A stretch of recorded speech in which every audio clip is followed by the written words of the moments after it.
The story opens with our protagonist Alec peacefully fishing without bait. Then, out of nowhere, a mysterious stranger approaches and asks if he'd like to learn the art of magic. Their lessons begin immediately, and before long, Alec succeeds in conjuring fire. However, aiming and controlling it as a projectile remains difficult, so his mentor Eldaz instructs him on how to properly focus.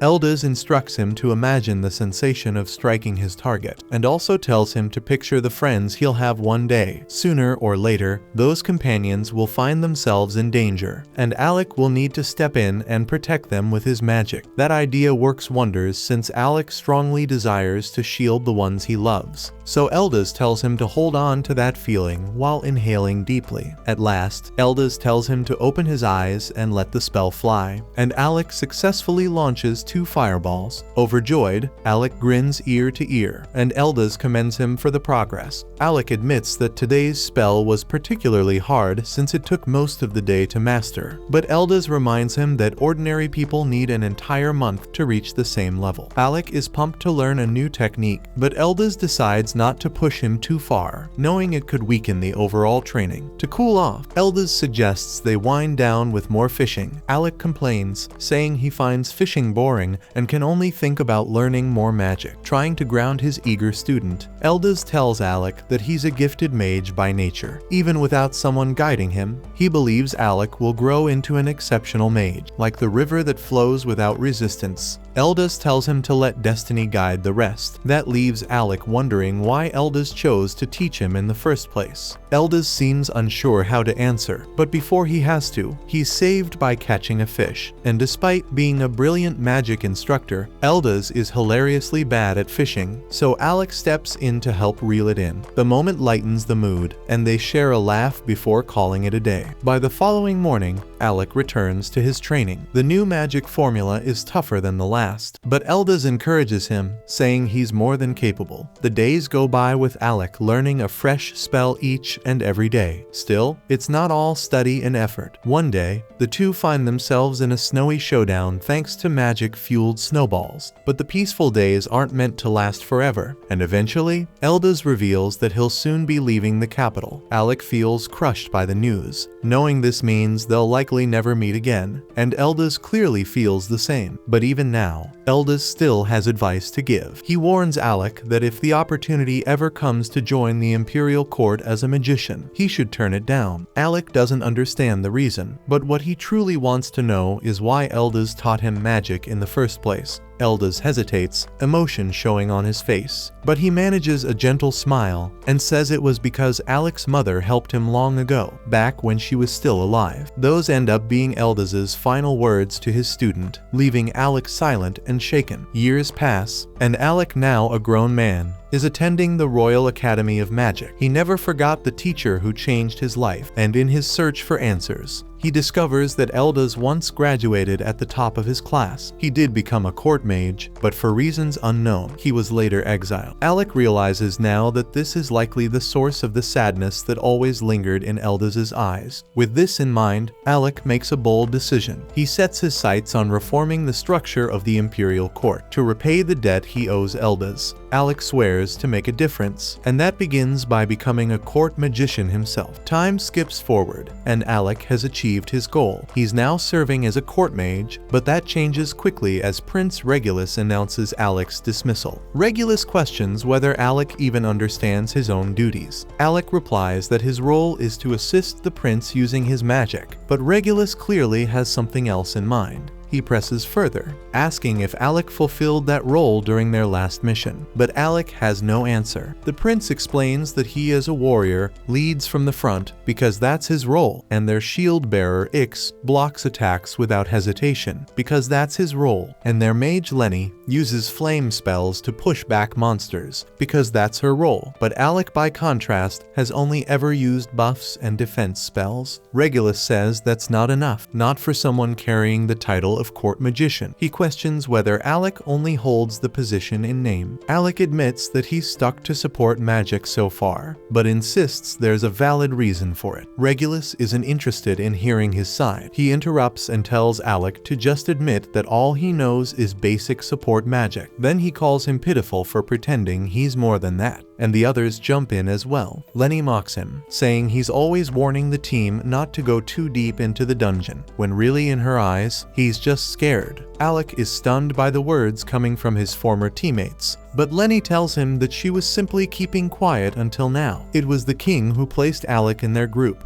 But they've reached their breaking point. None of them are willing to hold back anymore, and they're tired of dragging someone like Alec along while tackling dangerous dungeons. Regulus says he'd heard Alec was top of his class at the academy, but it's obvious now that he's incapable of doing anything unless someone else steps in to help. Alec begs them to let him explain, but Regulus catches sight of something tucked at Alec's side. It's a dagger, and that alone sets the prince off. He snatches the weapon from Alec and reminds him that he gave a direct order forbidding commoners from carrying arms. Alec tries to explain that he brought it for the next floor of the dungeon because they'll need it, but Regulus has no interest in hearing excuses. He declares that no one on his squad is allowed to take independent action, and he says that this is exactly why he opposed bringing a commoner into his party in the first place, and he regrets not fighting harder against it. Regulus then grabs Alec by the shoulders, tears the official robe off his back, and tells him he doesn't deserve to wear it. He's done arguing, and all Regulus says now is that their team has no place for someone like Alec. So he orders him to leave, and Alec stands there frozen. Later that night, Alec buries himself in study, determined to learn everything he can about the dungeon. He uses magic to flip through multiple books at once, reviewing floor layouts and magical data with precise focus. He compiles a full breakdown of the threats awaiting on the 30th level, and concludes that Regulus's team doesn't have the magical capacity to make it through. His conclusion is based on monster strength, terrain difficulty, and the known failure rates from previous attempts. With their current group setup, Alec is convinced they won't make it out alive. Alec wishes things had turned out differently, and he genuinely tried to be of help, but in the end, he just couldn't earn the prince's trust. Just as he's about to give up, Alec realizes there's still one option left. He knows Regulus won't hear him out, so he decides to approach the king himself.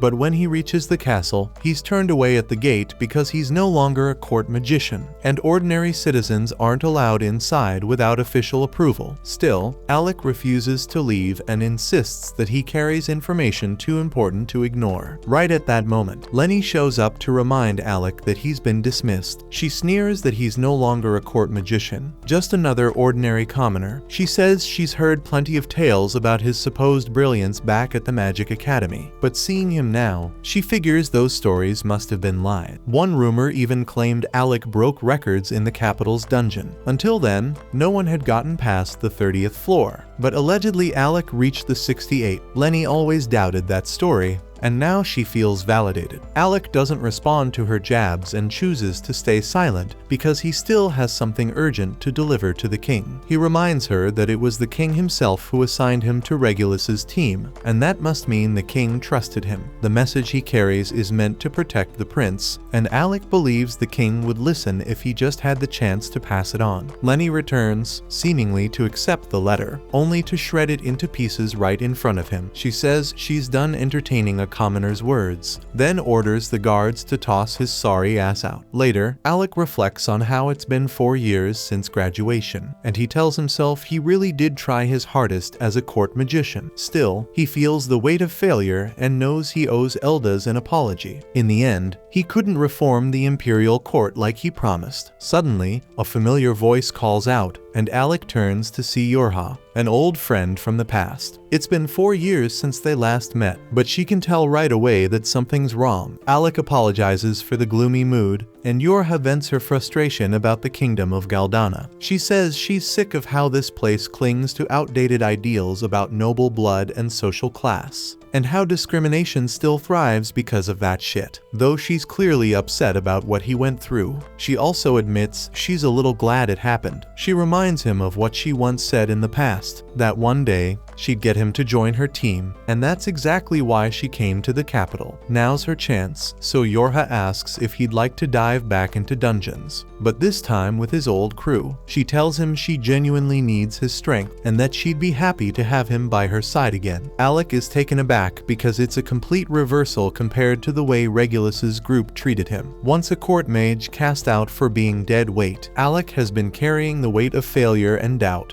But thankfully, Yorha pays no mind to any of that. She sees through his self-doubt and reminds him he's far more than who he believes he is. She tells him she doesn't need anyone else, only him. Her words hit deeper than she realizes, and then she reveals something more. Her party made a pact. One day, they'd all come back for him. She doesn't want to pressure him if he has other plans, but her sincerity has already reached him. Alec agrees to rejoin, and Yorha welcomes him back to their rank squad. Later on the cart, Alec dreams of a conversation from the past when Eldaz warned him not to become part of the court. Yorha asks him if he's okay, and Alec just replies that his old mentor had been right about something after all. Back at the palace, Regulus receives word that Alec has left the kingdom and returned to the life of an adventurer, and the group mocks their former companion. The academy once called Alec its most brilliant student, and Regulus had been eager to see how impressive he really was. But after fighting beside him, Regulus concluded he was nothing but a spineless disappointment. Lenny says she's just relieved they won't have to deal with that useless commoner again. Alec's replacement is already lined up, the brilliant son of a noble house named Vogan, and as a true noble, he'll contribute far more than Alec ever could. And with Vogan now on the team, Lenny says they'll tear through the dungeon faster than anyone has before. She boasts that Regulus's name will echo across the world, and they all burst into maniacal laughter. Meanwhile, our protagonist arrives in the dungeon city known as Fizzle. Yorha loves it here because unlike the kingdom, Fizzle doesn't carry the same old bias and class restrictions, so it's been her party's home base for years. But before they can venture into any dungeon, Alec has to officially register as an adventurer. That part is easy enough, but a new obstacle appears. In Fizzle, no adventurer is allowed past floor 30 of any dungeon without a special permit, and that pass is only granted after 2 years of being a guild member. And since Alec just signed up, he doesn't qualify, which means for now they'll have to wait 2 years. The two decide to rest for a bit, and during their break, Yorha explains that her team has already made it down to the 52nd floor of their current dungeon. She wants Alec to be part of that progress, but waiting 2 whole years isn't an option. Instead of fixating on what they can't do, Yorha chooses to focus on what they can. She reminds Alec that lower dungeon levels don't require any passes, and that there should be plenty of places for them to practice. After all, they're adventurers, and in a city built around dungeons, they've got no shortage of opportunities. Soon after, the two are locked in combat on the 2nd floor of one such dungeon. Yorha casts a strengthening spell on Alec, and he quickly cuts down several of the giant wasps surrounding them. But suddenly, Yorha feels uneasy. She had planned for this outing to be an easy warm-up, yet something feels off. She blinks, thinking her eyes might be deceiving her, as the swarm around them multiplies at a shocking rate. But Alec confirms it's no illusion. The insects are furious, and from their behavior, he concludes that their nest has been disturbed. Yorha then conjures a magical barrier to draw the swarm's attention, but Alec urges her not to push ahead. She surprises him, saying she's got this under control. Normally, Alec could handle monsters like these on his own, but Yorha can tell he isn't performing at his best. She knows his potential, yet something seems to be weighing him down, and that's why she tells him to let her handle it for now. It might be tough, but she says helping a comrade in need is exactly what teammates are for. Her words cut deep, stirring something inside Alec. He reminds himself that he's no longer a court magician. He's an adventurer now, just like Eldaz once taught him. He repeats to himself that real magic is meant to protect what's precious. Alec clenches his fists and decides he won't hold back any longer. He unleashes an offensive spell, sending bursts of energy that tear through the surrounding wasps. More of the monsters rush in, but Yorha feels stronger this time, with the real Alec fighting by her side. She raises a shield for him to work behind. Just like the old days, Alec chants again, and bolts of lightning crash down from above, obliterating every last wasp in the swarm. Yorha cheers in victory, but her joy fades fast as the ground splits open, and a massive berserk worm bursts out. Alec instantly understands why the swarm had gone wild, but there's no time to dwell on it. The creature lunges, wrapping around Yorha, but Alec already has a plan forming. He knows the spell he needs, though he hesitates. One wrong move could hurt her. He calls out to Yorha, reminding her that she had mastered the finest defensive barrier spells back at the academy. They've always fought in perfect sync, so Yorha immediately catches on to what he's thinking. She fires back with a grin, reminding him that he was once the student with the strongest offensive magic in the entire school. With their trust aligned, Alec unleashes his full power. He chants the name of his attack, Sacrifice Blaze, and releases a torrent of searing flame that engulfs the monstrous worm. Yorha braces behind her barrier as the firestorm consumes their foe, and when the smoke clears, the two stand triumphant amid the ashes. Alec tells her that he always had faith in her, and Yorha smiles, saying he's still the most powerful mage she's ever known. The scene then shifts to a memory from their academy days. Their party is locked in combat with a raging dragon, one fierce enough to wield 5 elemental powers in succession. The fight turns grim, and Yorha is nearly spent after shielding the team from the creature's relentless barrage. Just as the beast prepares to finish them, Alec steps in and obliterates the dragon with a single strike. That moment would go down in history. The day Alec's team conquered floor 68 of the Royal Dungeon, proving that the legendary story was true, their group erupted in celebration, swearing that they'd stay together no matter what came next. We then cut back to the moment right before graduation, when Alec was part of an elite group of students admired throughout the academy. The team consisted of Ornest, the gifted warrior, Kraja, the sharp-minded healer mage, Yorha, the expert in support magic, and Alec himself, the academy's strongest attack mage. On the day of their graduation, the four had just shattered the academy's long-standing dungeon record, making it all the way to the 68th floor, securing top honors and fame across the entire academy.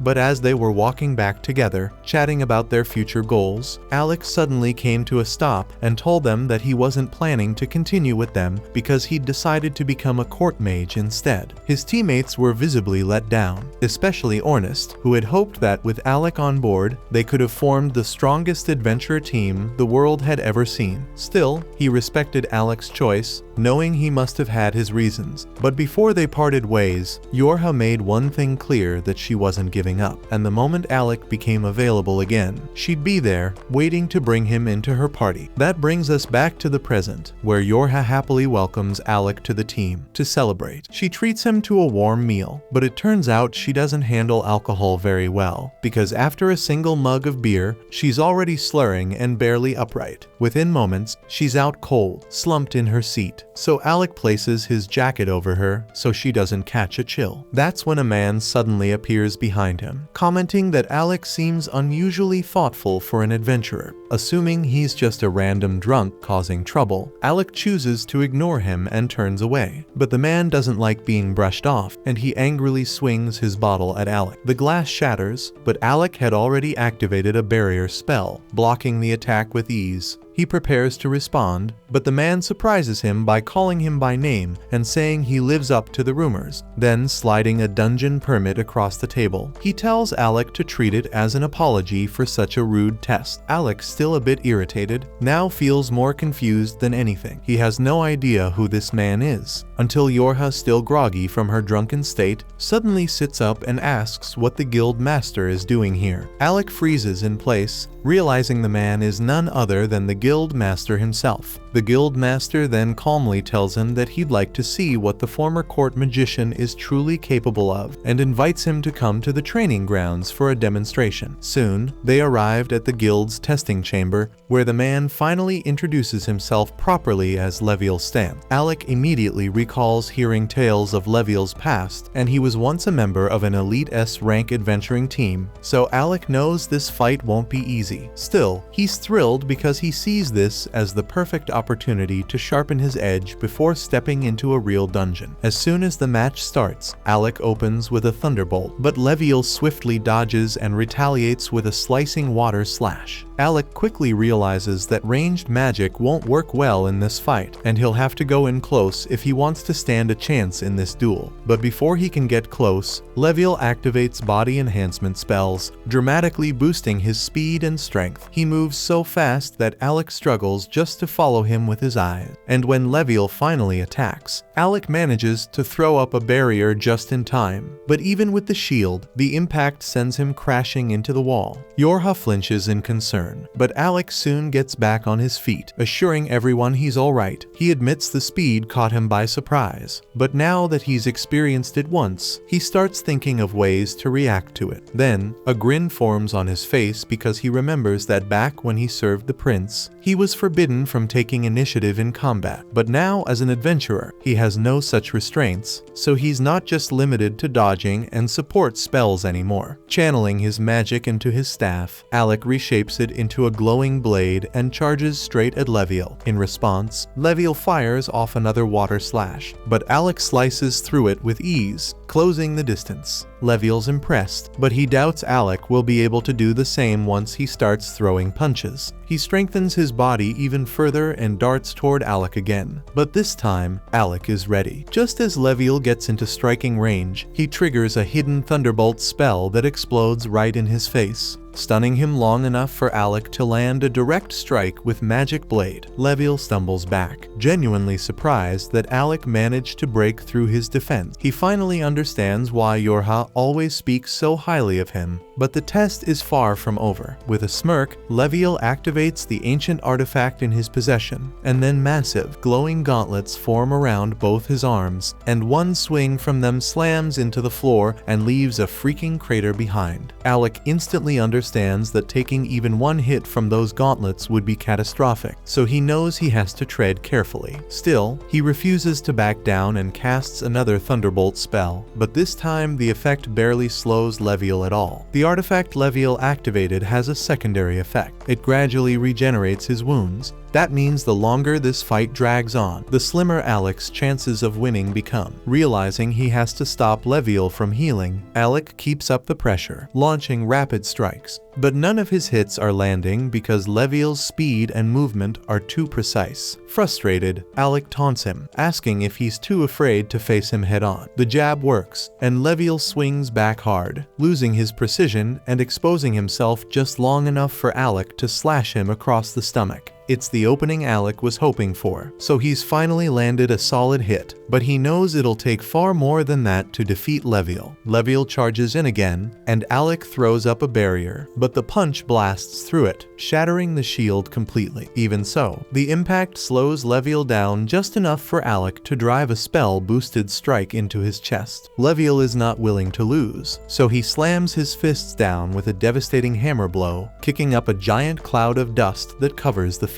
Yorha starts to worry that Leviel is going too far for what's supposed to be a test, because that last hit looked like it should have knocked Alec out. But then Alec appears behind Leviel and lands one final blow before his wand breaks, and he collapses. Yorha runs to check on him, and Leviel admits he may have pushed things too far, and he declares Alec the winner. As Yorha starts treating Alec's wounds, Ornist shows up after getting tired of waiting, and is shocked to learn that Alec had just fought Leviel. He tells Leviel it was a bit much to use his strongest weapon in a sparring match, but Leviel says that things got intense, and he lost himself mid-fight. Now that he's seen Alec fight, Leviel is sure he's ready to enter the dungeon and hands over the dungeon pass. The test didn't go how anyone expected, but Ornist still congratulates Alec for passing. Since Alec is still unconscious, they carry him back and let him rest on a couch. By now, everyone knows what Alec went through as a court mage, and the fact that he lasted as long as he did is nothing short of incredible. The palace was packed with snobs who couldn't stand the sight of a commoner in their ranks, so Alec must have fought with everything he had just to hold his ground for this long. Right then, the receptionist bursts into the room, urgently calling for the guild master with some bad news. Leviel quickly tells the group he has to take care of something and asks them to stay behind and look after Alec while he's gone. Before leaving, he warns them not to go anywhere near his alcohol stash, especially not to touch the rare bottles. The moment moment Leviel steps out, Ornest casually strolls over to the liquor shelf and grabs the most extravagant-looking bottle he can find, grinning to himself, just to mess with Leviel later. Then, turning serious, he asks Yorha to tell him the full story behind Alec's time as a court mage. Up to this point, he's only heard vague bits and rumors,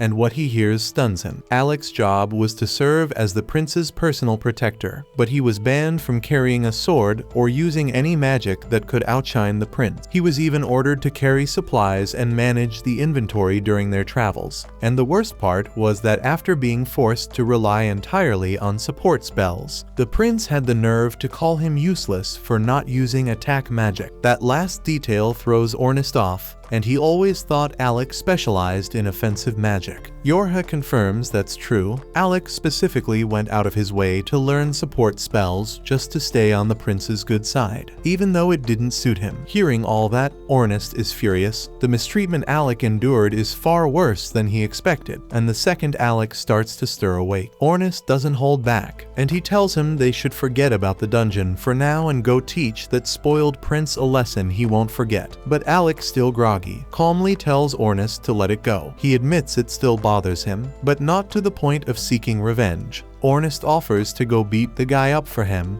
but Alec chuckles and puts a hand on his shoulder. He says there's no need because he's just happy to finally be free, doing what he loves with people he trusts. That's all that matters now. Besides, with no one left to cover up the prince's failures, the sweet karma is bound to catch up with him soon. That gives Ornest an idea, and he tells Alec they should focus on becoming the greatest adventuring party the world's ever seen. And once the rumors reach the capital, the prince will realize what he threw away, and when that day comes, Alec will be able to look him straight in the face and tell him off however he likes. Alec admits he likes the sound of that, and they fist bump, vowing that together they'll become the strongest party out there. At the same time, in another part of the guild, a badly injured adventurer from an S-rank party is being patched up while reporting to the guild master about her latest mission. Her name is Krista, and the mission had gone completely off the rails. Everything fell apart, and her teammates are still trapped deep inside the dungeon, so she pleads with Leviel to assemble a team to rescue them. Leviel immediately calls for an emergency meeting, but with such short notice, the only adventurers available are the ones already present at the guild. He informs the gathered group that they'll be forming a rescue squad to retrieve the rest of Krista's party, currently stranded on the 64th floor of the dungeon. Tension fills the room as everyone exchanges uneasy glances, because they all know how risky that floor is. While the meeting is in full swing, Alec is still sitting alone back in Leviel's office. That's where Kraja finds him, surprised to see him by himself. She greets him warmly and asks how he's holding up, but judging by the bruises and cuts all over his body, the answer is obvious. She asks why he isn't in the meeting, and Alec quietly says he didn't want to intrude. Everyone else attending is a rank, and he still doesn't feel like he belongs among them. Without saying a word, Kraja raises her hand and casts a healing spell, restoring Alec's injuries. Then she looks at him and gently reminds him that no one in this guild sees him as an outsider. While he worked at the royal court, Alec had gotten used to blending into the background, never speaking up, never standing out for fear of offending arrogant nobles. And even now, he struggles to shake off those habits. Even if things are different here, Kraja sees the weight he's carrying, so she reaches out and softly pats his head, telling him she's always around if he needs someone to talk to, and the gesture lifts his spirits more than he expected. Moments later, Ornest and Yorha return. Ornest looks fired up as he tells Alec they've just been handed the perfect opportunity to explore the dungeon. He fills him in on the rescue mission and adds that the area they're heading to is nicknamed the Tank Killer, and the reason is that healing magic is completely nullified inside. The only way to recover is with potions, which means survival is much harder. Alec is surprised Kraja agreed to a mission like this, considering how much she relies on healing spells, but she admits she's not exactly thrilled about it. In fact, she hates everything about that place. She only gave in because Ornest wouldn't stop insisting that it'd be the perfect first mission for the new team. Alec starts to doubt whether he's even strong enough to help, but Yorha shuts that down immediately. She tells him that he's the key to the entire operation. His magic is what their strategy depends on, and without him, they wouldn't stand a chance. The group soon heads toward the dungeon, and as they stop in front of its towering gate, Ornus steps forward with his usual swagger, declaring that this is where their legend begins. Then they begin mapping out their next moves. This particular dungeon is wrapped in a rare magical aura that completely disables healing spells. That means no recovery magic once they're inside, so only potions and raw agility will keep them alive against whatever comes their way. Their objective lies far below, close to the 64th floor, where members of Krista's guild are currently trapped. But getting there won't be simple, so they'll have to carve their way through every floor before it, including all the boss fights guarding each level. Ornus quickly assesses the situation and notes that if they go floor by floor, they'll arrive far too late. That's when Yorha pulls out a gleaming magic crystal, revealing that Krista had given it to them in advance. And with this item, they can bypass all previous levels and teleport straight to level 64. Alec instantly recognizes that this must be an exceptionally rare and powerful artifact, so Yorha says that Krista didn't hesitate to hand them out because her only priority is rescuing her teammates, no matter the cost. Yorha then adds that the level 64 boss is reportedly an undead, which unfortunately renders Krasia's light-based healing magic ineffective. And since Yorha herself is a support mage, the bulk of the fight will rest on Alec's shoulders. Ornus then tells Alec to conserve as much mana as possible, offering to handle the lesser enemies so Alec doesn't burn through his energy before reaching the real threat. Krasia agrees, urging the group to brace themselves, warning that from this point on, they'll be battling death itself. Even a season's rank party was completely wiped out in this place.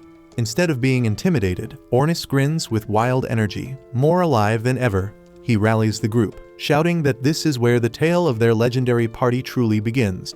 With that, Yorha tosses the crystal high into the air.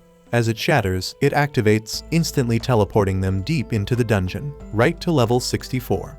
The group materializes in a dim, musty cavern, and within moments, a wave of undead skeletons begins to rise, armed with swords and shields. But Ornus doesn't hesitate for a second, and he draws his spear and charges head-on, striking the first wave with ruthless precision. With each thrust and sweep, he dismantles groups of undead effortlessly, boasting that level 64 seems laughably easy so far. The rest of the team stays back for a moment, quietly observing, as more skeletons crawl out from the shadows and begin advancing. Ornus, unfazed, continues his rampage, slashing down anything that moves. But Yorha quickly becomes concerned because he's moved too far away from her area of effect, so she breaks into a sprint, calling out for him to return to formation. Alec and Krasia follow closely, both muttering that Ornus will probably be fine. After all, he's armed with a legendary artifact, the piercing black spear. It's nearly indestructible, always razor sharp, and extremely effective in battle. So it's a perfect weapon for someone who fights with guts instead of brains. Alec calls out to Ornus, asking if he needs a hand, but Ornus confidently replies that this is child's play for him and continues demolishing every enemy that dares to come near. Alec chuckles and keeps walking alongside Krasia, when all of a sudden he senses something unusual behind him. Trusting his instincts, he fires off a lightning bolt over his shoulder. As the smoke clears, there's nothing in sight. Even Krasia looks puzzled, asking what that was about. Alec admits he thought someone was behind him, but maybe it was just a false alarm. Still uneasy, he draws his sword and dashes forward, slashing the air in front of him. His blade clashes with something invisible, which suddenly reveals itself as the Grim Reaper. Ornus grins and comments that Alec's not as out of shape as he assumed, adding that he sensed the invisible enemy earlier but couldn't deal with it himself. The Grim Reaper retaliates, pushing Alec back with a strike, but Alec quickly recovers, deflects the blow, and retreats toward Ornus. At that moment, Alec understands that Ornus was placing complete trust in him, counting on him to handle threats from behind without needing to look back. It's a feeling Alec hasn't experienced in years, true camaraderie, and that realization ignites a surge of strength within him. He leaps into the air, brandishing his enchanted sword, and delivers a clean, powerful strike that cuts through the Grim Reaper, slaying it instantly. He then turns toward Yorha and asks if she had known about it too. She immediately apologizes for keeping it quiet, while Krasia jokingly tells him to blame Ornus since it was his idea in the first place. Alec smirks and tells Ornus he owes him one, to which Ornus replies that they'll talk about favors after they actually make it out of this dungeon alive. The four teammates now regroup, side by side, ready to take on whatever comes next. Soon after, both Alec and Ornest launch themselves into the swarm of undead, slicing and tearing through skeletons in every direction while Yorha provides magical reinforcement from the rear. Ornest is in his element, pulling off flashy maneuvers and eliminating every skeleton in his path. Meanwhile, Kreja calmly supports him from a distance, taking down sneaky enemies with her deadly accurate bow shots whenever they try to flank him. Yorha, though typically in the backline, is forced to defend herself up close with her staff as the endless wave of skeletons pours in. Realizing the horde isn't slowing down, Alec calls the others back, shouting that he'll take care of the rest in one strike. Without hesitation, the party quickly gathers behind him, so Alec channels his power and unleashes a massive thunderbolt, engulfing the entire area in blinding electricity, making every last skeleton reduced to smoldering ash. Once they're in the clear, Ornest turns to Alec and casually asks why he's only been using his Thunderbolt skill, since back at the academy he used to wield several types of offensive magic. Alec quickly brushes it off and just says that Thunderbolt is the fastest spell to cast, so it's just more efficient in battle. Ornest raises an eyebrow, clearly unconvinced, but chooses not to push the issue as there's no time to dig deeper because they're on a mission. Suddenly, a monstrous roar echoes from the depths ahead, and they all instinctively assume it must be coming from the boss room. Ornest doesn't hesitate because the moment Yorha casts reinforcement magic, he blasts forward like a flash, running faster than Ishospeed himself. Alec watches in surprise, impressed by both Ornest's explosive speed and Yorha's magic boost. He and the girls waste no time and quickly follow Ornest through the tunnel toward the source of the noise. As they emerge into a wide open chamber, they spot Ornest perched casually on a rocky ledge, arms folded, observing a chaotic scene unfold below as a massive monster is chasing a panicked adventurer in every direction. Alec immediately prepares to help the poor guy, but Ornest doesn't move, muttering that the frantic mage down there is named Loki, a notorious troublemaker from a party called Rekroma. Kreja nods in agreement, adding that Loki might be obnoxious, but he's also a clever support mage. Alec, however, struggles to process what he's hearing, especially as Loki flails around, screaming up at Ornest to do something and swearing he'll haunt him every day if he dies here. Ornest, unfazed by the threats, just watches with a bored expression. But the situation looks grim because Loki suddenly trips and crashes to the ground, with the monster bearing down on him fast. Alec instinctively gets ready to intervene, but Kreja tells him to wait, explaining that this is all part of Loki's usual strategy. Alec hesitates, watching as the towering monster approaches Loki. But then, in a flash, a trap spell beneath the creature ignites, blasting it with molten lava. Alec's eyes widen in shock, but Kreja simply smirks, repeating that Loki is nothing if not crafty. The beast staggers backward, only to trigger another trap, setting off a chain of fiery explosions. Loki jumps to his feet and starts taunting the creature, laughing mockingly and boasting that only a fool would trip in a trap-filled zone like this. But his arrogance quickly backfires as the monster roars in rage and charges up a devastating magical blast aimed directly at him. Loki's bravado fades in an instant as he realizes that death is seconds away. So he closes his eyes, bracing for the end, but is saved at the very last moment by none other than Ornest, and Loki can't believe he's still breathing. Then, as Alec and the girls make their descent to join the battle, the monster redirects its fury, launching an attack straight at Alec. But Yorha reacts in time, casting a protective shield that blocks the strike. Alec prepared to counter with another thunder magic, but before he could unleash it, the beast twisted around and charged straight for Ornest and Loki instead. Alec shouts a warning to Ornest and Loki, alerting them to the incoming danger, and fires off another thunderbolt spell that strikes the monster dead on. However, as the dust settles, he quickly realizes the attack wasn't powerful enough to bring it down. Ornest notices the creature rapidly closing in on him, so he resorts to a desperate maneuver, charging straight at the beast and slipping between its legs in a swift motion. He then hurls Loki toward Kreja, who tumbles to the ground beside him. Yorha promptly instructs Kreja to take Loki to the ledge while they handle the monster. Ornest swiftly assumes position, drawing his spear in preparation for the next clash. They wait until Kreja secures Loki's safety, then brace themselves for the final confrontation. Yorha casts a powerful enhancement spell, boosting all of Ornest's stats, prompting him to charge the creature head-on. He skillfully evades its strike, leaps into the air, and drives his spear toward its face. Yet the monster proves far more resilient than expected, violently shaking him off and flinging him to the ground. Yorha races to aid the fallen Ornest, but the monster attempts to crush him instantly. Fortunately, she casts her shield spell just in time to block the blow, giving Ornest a brief moment to recover. Meanwhile, Alec appears almost theatrical, conducting an unseen symphony as he summons 5 glowing magic circles around the monster.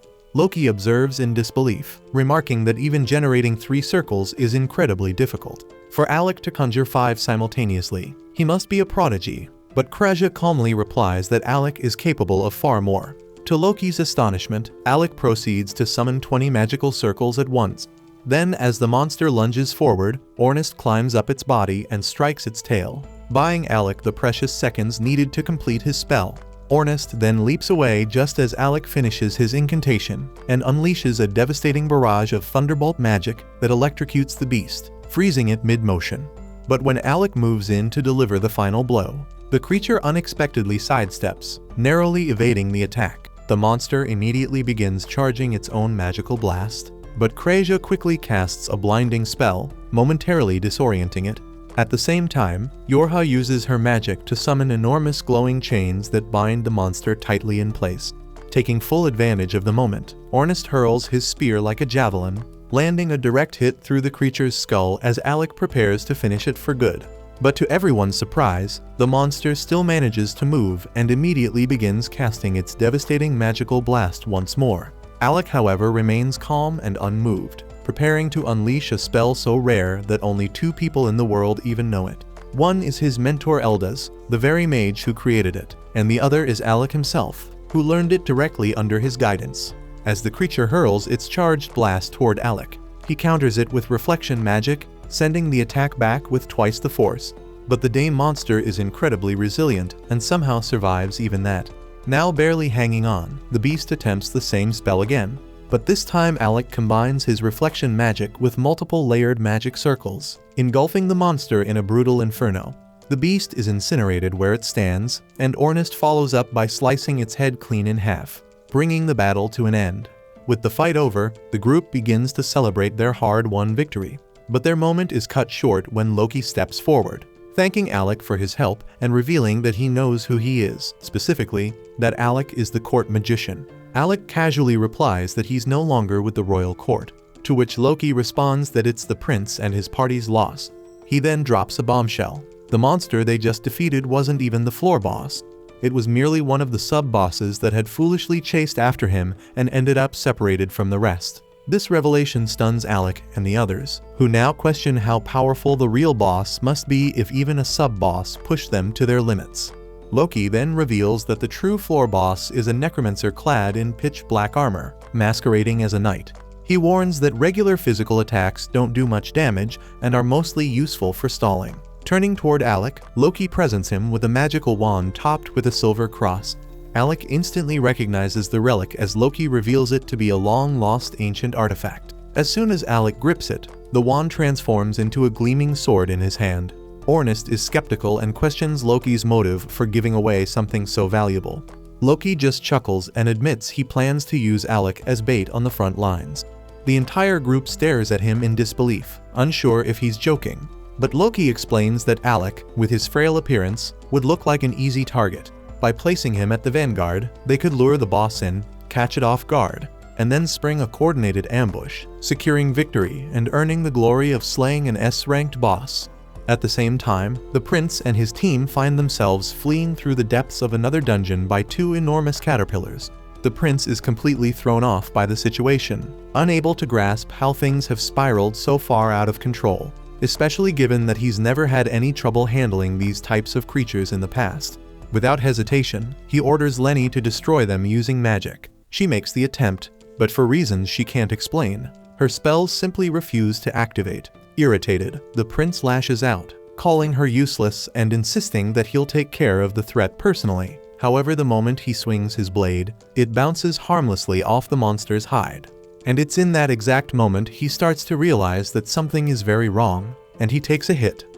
Lenny and Ix quickly pull the prince up from the ground after he's knocked down and make a run for the dungeon exit. During their retreat, the prince racks his brain, trying to make sense of what went wrong.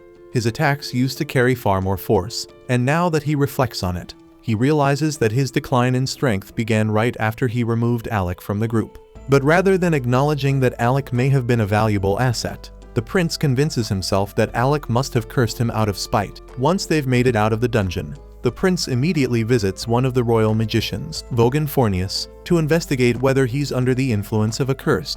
After conducting a brief magical analysis, Vogan confirms that no such curse exists. The prince is stunned, insisting that he wouldn't have had such trouble clearing the 30th floor unless Alec had sabotaged him. But Vogan, aware of the anti-magic zone present on that floor, calmly explains that the prince likely felt weaker because his support magic was being suppressed. The prince scoffs at the explanation, dismissing support magic as worthless trash that only weaklings like Alec depend on. Vogan does his best to remain professional, even as the prince continues rambling with baseless arrogance. Still, he does find it unusual that Alec hadn't warned the prince about the anti-magic field beforehand, considering Alec is the famed student who once reached the 68th floor. The prince laughs dismissively, telling Vogan that there's no chance someone as pathetic as Alec could have actually accomplished such a feat, and claims it must be just some rumor that commoners circulate among themselves. Vogan doesn't even attempt to argue because there's simply no reasoning with that level of delusion.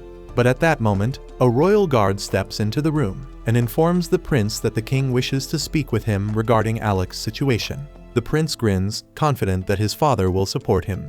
However, upon his arrival, the king immediately begins recounting a story about Eldaz. He explains that Eldaz was once a royal magician who had been exiled years ago, and in the king's words, was a remarkable fool. Eldaz, despite being a noble, had the audacity to stand before the king of Galdana and declare that unless the treatment of commoners and court magicians changed, a great tragedy would befall the nation. The prince interrupts, claiming Eldaz deserved to be banished since no nobleman should dare speak to the king in such a bold tone. But the king clarifies that Eldaz wasn't called a fool for his words. After being stripped of his noble rank and cast out, Eldaz went on to enroll at the Royal Magic Academy. There he silenced his critics with extraordinary talent and graduated as valedictorian. Yet despite gaining fame and prestige, he made the baffling decision to return to the castle and serve once again as a court magician. While in service, he persisted in telling the king that commoners were not beneath them, urging him to change his views, until one day Eldaz mysteriously vanished. At the time, the king had dismissed Eldaz's warnings, but recently he's begun to reflect on whether the man may have been right. That doubt is precisely why he ordered the prince to explore the dungeon, because he wanted to determine whether nobility truly makes one superior to commoners, and based on the prince's current state, the king admits he may have been mistaken. He states that the time has come to abolish their outdated policy of discrimination, and going forward he intends to hire based on talent, regardless of lineage. The prince is left speechless, shocked by what he's hearing, and insists that such a policy would tarnish the royal family's reputation if commoners were treated as equals. The king calmly acknowledges that he's the one who raised the prince with those beliefs, but times have changed, and so must they. The prince protests, arguing that associating with commoners like Alec only brings disaster, pointing to his own situation as evidence. But before he can continue, a guard steps forward and hands Regulus the remains of a torn note that Alec had written. The king explains that before Alec departed, he had prepared a detailed guide specifically designed to help Regulus navigate the 30th floor of the dungeon. But it was destroyed by Lenny before the prince ever had a chance to read it. Regulus is stunned by the revelation, and overwhelmed, he quietly tells his father that he's not feeling well and excuses himself from the room. As Regulus exits the chamber, the king turns to Vogan and quietly requests that despite the challenges it may present, he would be grateful if Vogan could support Regulus to the best of his ability. Vogan nods and assures the king that he will do everything in his power. At the same time, Regulus is spiraling into a mental breakdown, because if Alec truly possessed remarkable talent and insight all along, then the harsh truth is that he himself may have been the problem, and he simply cannot accept that reality. At the same time, on Alec's side, he is in the midst of asking Loki to explain why he doesn't want him using magic against the upcoming boss. Alec understands that artifacts carry immense power, but this particular boss is supposed to be immune to physical attacks, and he doesn't believe the sword alone will be effective. However, Loki clarifies that he never intended for Alec to actually defeat it with the sword. He just wants Alec to act like a close-range fighter to prevent the boss from anticipating a magical attack. The rest of the group catches on to the strategy. but Kraja remains confused as to why they need to deceive the monster in the first place. Loki then explains that this boss possesses intelligence equal to their own. Alec finds the claim hard to accept, and Loki understands the skepticism. Still, all he asks is for Alec to rely on his blade, at least until he gives the signal, and Alec ultimately agrees to follow the plan. With that settled, Loki turns to Kraja and says there's something he needs her assistance with. It would take too long to reach their allies on foot, so he intends to use teleportation magic. The only issue is that he doesn't currently have enough mana to cast the spell by himself, so he requests her support in completing the ritual. The group immediately panics upon hearing the words teleportation magic, since it's a closely guarded national secret, and even being aware of it could put them at serious risk. But given the circumstances, they decide to take the gamble, while jokingly agreeing that if it all goes wrong, they'll just blame Loki. As Loki begins drawing the teleportation circle and walking Kraja through the process, Alec takes a moment to pull Yorha aside and asks whether Loki is someone he can truly trust. Yorha admits that she personally doesn't care for Loki's attitude, but when it comes to serious matters, he's absolutely dependable. To back that up, she tells Alec that 2 years ago, Loki successfully led a large-scale raid on a high-tier dungeon, and due to his exceptional planning, the entire mission was completed without a single casualty. Hearing this, Alec decides to put his full confidence in Loki's strategy, and once the teleportation circle is finished, the group gathers together inside it. Yorha is in awe, witnessing real teleportation magic for the very first time. However, Loki informs her that this is merely a simplified variant, designed to transport them to a destination of his choosing. On that note, he gives the group a firm warning. They'll be arriving directly in front of the boss, so they need to be battle ready the moment they arrive. With that, Loki activates the teleportation circle, and in the blink of an eye, they vanish from their location and reappear right in front of the other members of Loki's team, who are currently locked in combat with the Dark Knight. The two allies have done their best to hold the creature off, but despite their efforts, they've inflicted little damage and are now visibly running out of stamina. Luckily, Ornist rushes in just in time to cover their retreat. He engages the knight head-on, drawing its attention, and while the knight focuses on Ornist, Alec tries to land a sneak attack from behind, but the enemy reacts instantly, leaping into the air to avoid the strike. The knight then charges at both Alec and Ornist, while Loki and Kraja move quickly to assist Reuel and Marbel, helping them retreat to safety.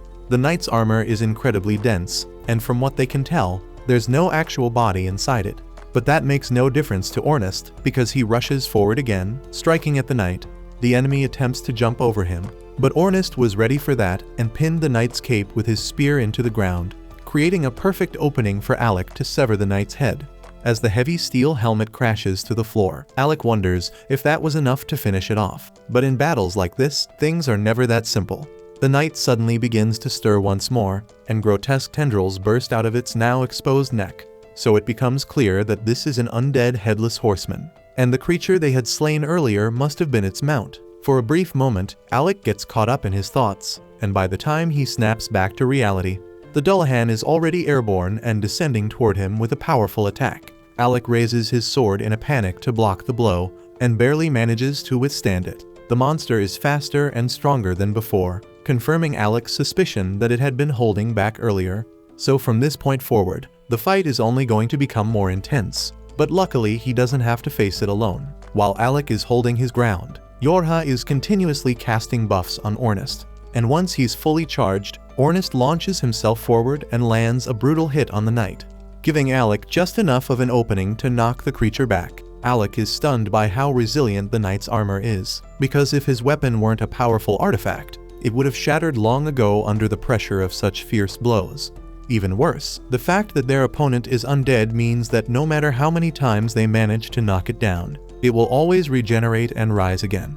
And speaking of which, the knight suddenly retrieves its severed head and reattaches it to its shoulders before unleashing a deafening shriek that rattles the entire battlefield, leaving everyone momentarily disoriented. Immediately after, it locks onto Alec and delivers a brutal kick with all its force, launching him backward at an alarming speed. Fortunately, just before he slams into the wall, Yorha casts a barrier spell that cushions the impact. She rushes over to check on him, and Alec reassures her that he's okay. He just hadn't anticipated the knight having such refined martial prowess, and if not for Yorha's quick reaction with a barrier, there's a real chance he wouldn't have survived that blow. With that in mind, he turns to Loki and asks how much longer he has to keep fighting using only the sword. Loki, still in the midst of completing his preparations, tells Alec that he needs to hold out for 5 more minutes. Easier said than done because Alec almost died a moment ago, and he's down to just 3 potions. Meanwhile, Ornest is struggling to stay on his feet, shouting for Alec to get his ass back into the fight. Together, the two press on, doing their best to keep the knight engaged until Loki's 5-minute countdown is finally up. With his setup complete, Loki activates a massive magic circle and begins laughing, drawing everyone's attention. The display provokes the knight into a panic, so it charges straight at Loki and slashes him across the chest. But that, as it turns out, was all according to plan, because the Loki it struck was nothing more than an illusion, and the grand spell circle was simply a decoy designed to lure the enemy into a carefully laid trap. In that instant, ice begins to crystallize beneath the knight's feet, while the real Loki observes from the top of a nearby tower. At the same time, Ornest triggers a teleportation trap, crafted earlier by Loki and Kreja, that instantly moves him behind the knight, giving him the opportunity to strike and push it forward. Just then, Marbell leaps down from an overhead arch, aiming a heavy downward slash. The knight narrowly dodges the blow, but this too was anticipated. Loki had placed another hidden ice trap that activates on contact, weakening the knight's movement speed with a freezing debuff. Realizing Loki is the mastermind behind the battlefield manipulation, the knight begins scaling the tower to eliminate him directly. Loki draws a magic blade to defend himself, but Reuel is visibly concerned because Loki doesn't have the raw power to stand toe-to-toe with the knight. Although he had Yorha apply a 7-fold strength amplification earlier, the strain on his body is immense, and he's barely holding it together. Still, while Loki holds the knight's attention, Yorha prepares and casts a high-tier binding spell to restrain it. The spell succeeds, but not before the knight lands a heavy strike on Loki, knocking him off the edge of the arch and sending him plummeting toward the ground. Yet, even in freefall, Loki remains calm and unfazed because everything is proceeding exactly as he envisioned. And as he falls, he looks over to Alec, and with a smirk, calls out that the stage has been set, and it's time to bring this battle to an end, and he happily agrees. Alec then begins deploying a sprawling network of magic circles around the knight, and Loki is genuinely impressed because it's even more than what Alec unleashed against the last boss. But after everything he's already been through, Alec's body is starting to give out under the immense pressure of sustaining such complex spellwork. Still, he forces himself to his feet and launches the Thunderbolt acceleration spell, which lands a devastating blow. However, the knight still manages to move and is now starting to break free from the restraint spell that Yorha had cast on it. She struggles to hold it in place, but at this rate, the knight will break loose any second, so she yells at Alec to finish it off already. Of course, that's far easier said than done since Alec's body is on the verge of shutting down. And this marks the 2nd time today he's used such a high-level incantation, and the sudden mana loss would have knocked out just about anyone else. Alec is no exception, but he has far more riding on this now, so no matter how badly it hurts, he grits his teeth and powers through, finalizing the casting sequence for one of his ultimate spells. A lightning dragon takes shape, and the instant Alec unleashes it, it tears through the knight, vaporizing it on impact and bringing the battle to a close. With the threat finally gone, Alec drops to the ground from pure exhaustion and mutters a joke about how having dependable teammates really makes a difference when your life's on the line. Yorha walks over and corrects him, saying it was more like they were the ones relying on him the whole time because they never would have stood a chance without him. Ornest just seems relieved that Alec is back to being his usual unstoppable self, and on a lighter note, he brings up the bet from earlier, and Alec remembers that right before the fight, Ornest declared that whoever passed out first had to take on a dare. Technically, Alec just lost that bet a moment ago, but since it happened after the battle ended, Ornest decides to go easy on him. He says the only dare is this: Alec's not allowed to keep things bottled up anymore. If something's weighing on him, whether it's Ornest, Yorha, or Kreja, he's got to talk to at least one of them so they can help. And Alec smiles and agrees without hesitation. Reuel then approaches to express his gratitude to Alec and the others for their assistance. Marbell wants to thank him as well, though her approach is a bit more forward, and she plants a kiss on his cheek, which visibly horrifies Yorha. Marbell then asks if Alec would be interested in teaming up for a dungeon raid sometime, but Yorha quickly steps in and firmly declares that Alec is their party's mage, so Marbell can't just claim him for herself. and since the Rechroma team owes Alec a huge debt, Riwell as the leader offers to write him a formal recommendation. Alec seems puzzled at first by the mention of a recommendation, so the others fill him in that to be promoted to S rank, an adventurer must receive an endorsement from an S rank party as well as approval from the guild master. Getting the guild master on board shouldn't be too difficult, so Riwell assures Alec he'll take care of everything on that end. Once the conversation wraps up, Alec retrieves the knight's magic stone, officially wrapping up the Rechroma rescue mission with a perfect result. Then upon returning to the guild, the receptionist warmly congratulates Alec on the successful outcome and tells him he's become quite the topic of conversation lately. She then asks if he managed to get any rest after the intense battle, but Alec replies that he's feeling great. With that, she hands him his reward, and Alec gets ready to head out. But just before he can leave, Leviel stops him and informs him that he has a visitor from the kingdom of Galdano waiting. This catches Alec off guard since he no longer has any ties to the kingdom, but he agrees to hear the visitor out and discovers that it's Vogan. Of all the people Alec dealt with back at the royal castle, Vogan was one of the more reasonable ones, so Alec gives him a respectful bow and says it's good to see him again. But before they can exchange pleasantries, Vogan immediately confronts him and asks if Alec was seriously trying to get Prince Regulus killed by not warning him how unprepared he was for dungeon combat. Alec responds calmly, asking Vogan whether he truly believes Regulus would have listened to anything he said, even if he had given him a warning. Vogan pauses, then realizes Alec's probably right. Still, he's clearly annoyed that he got stuck with this miserable assignment after Alec was dismissed, so he considers it a complete waste of his time and skills. Alec asks if that means Vogan was chosen as Regulus' new party mage, but Vogan replies that calling himself a magician at this point feels like a joke, so he's more of a glorified babysitter than anything else.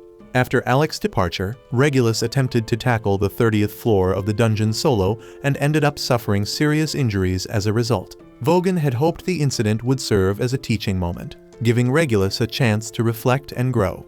Instead, the prince refused to accept any blame and demanded that Vogan accompany him here so he could confront Alec face to face. Alec asks if that means Regulus is currently in the city, and Vogan confirms it, explaining that he's down in the underground training arena at this very moment. Alec hadn't expected to cross paths with Regulus again so soon, but he realizes this might be the perfect chance to finally close the book on their unfinished business.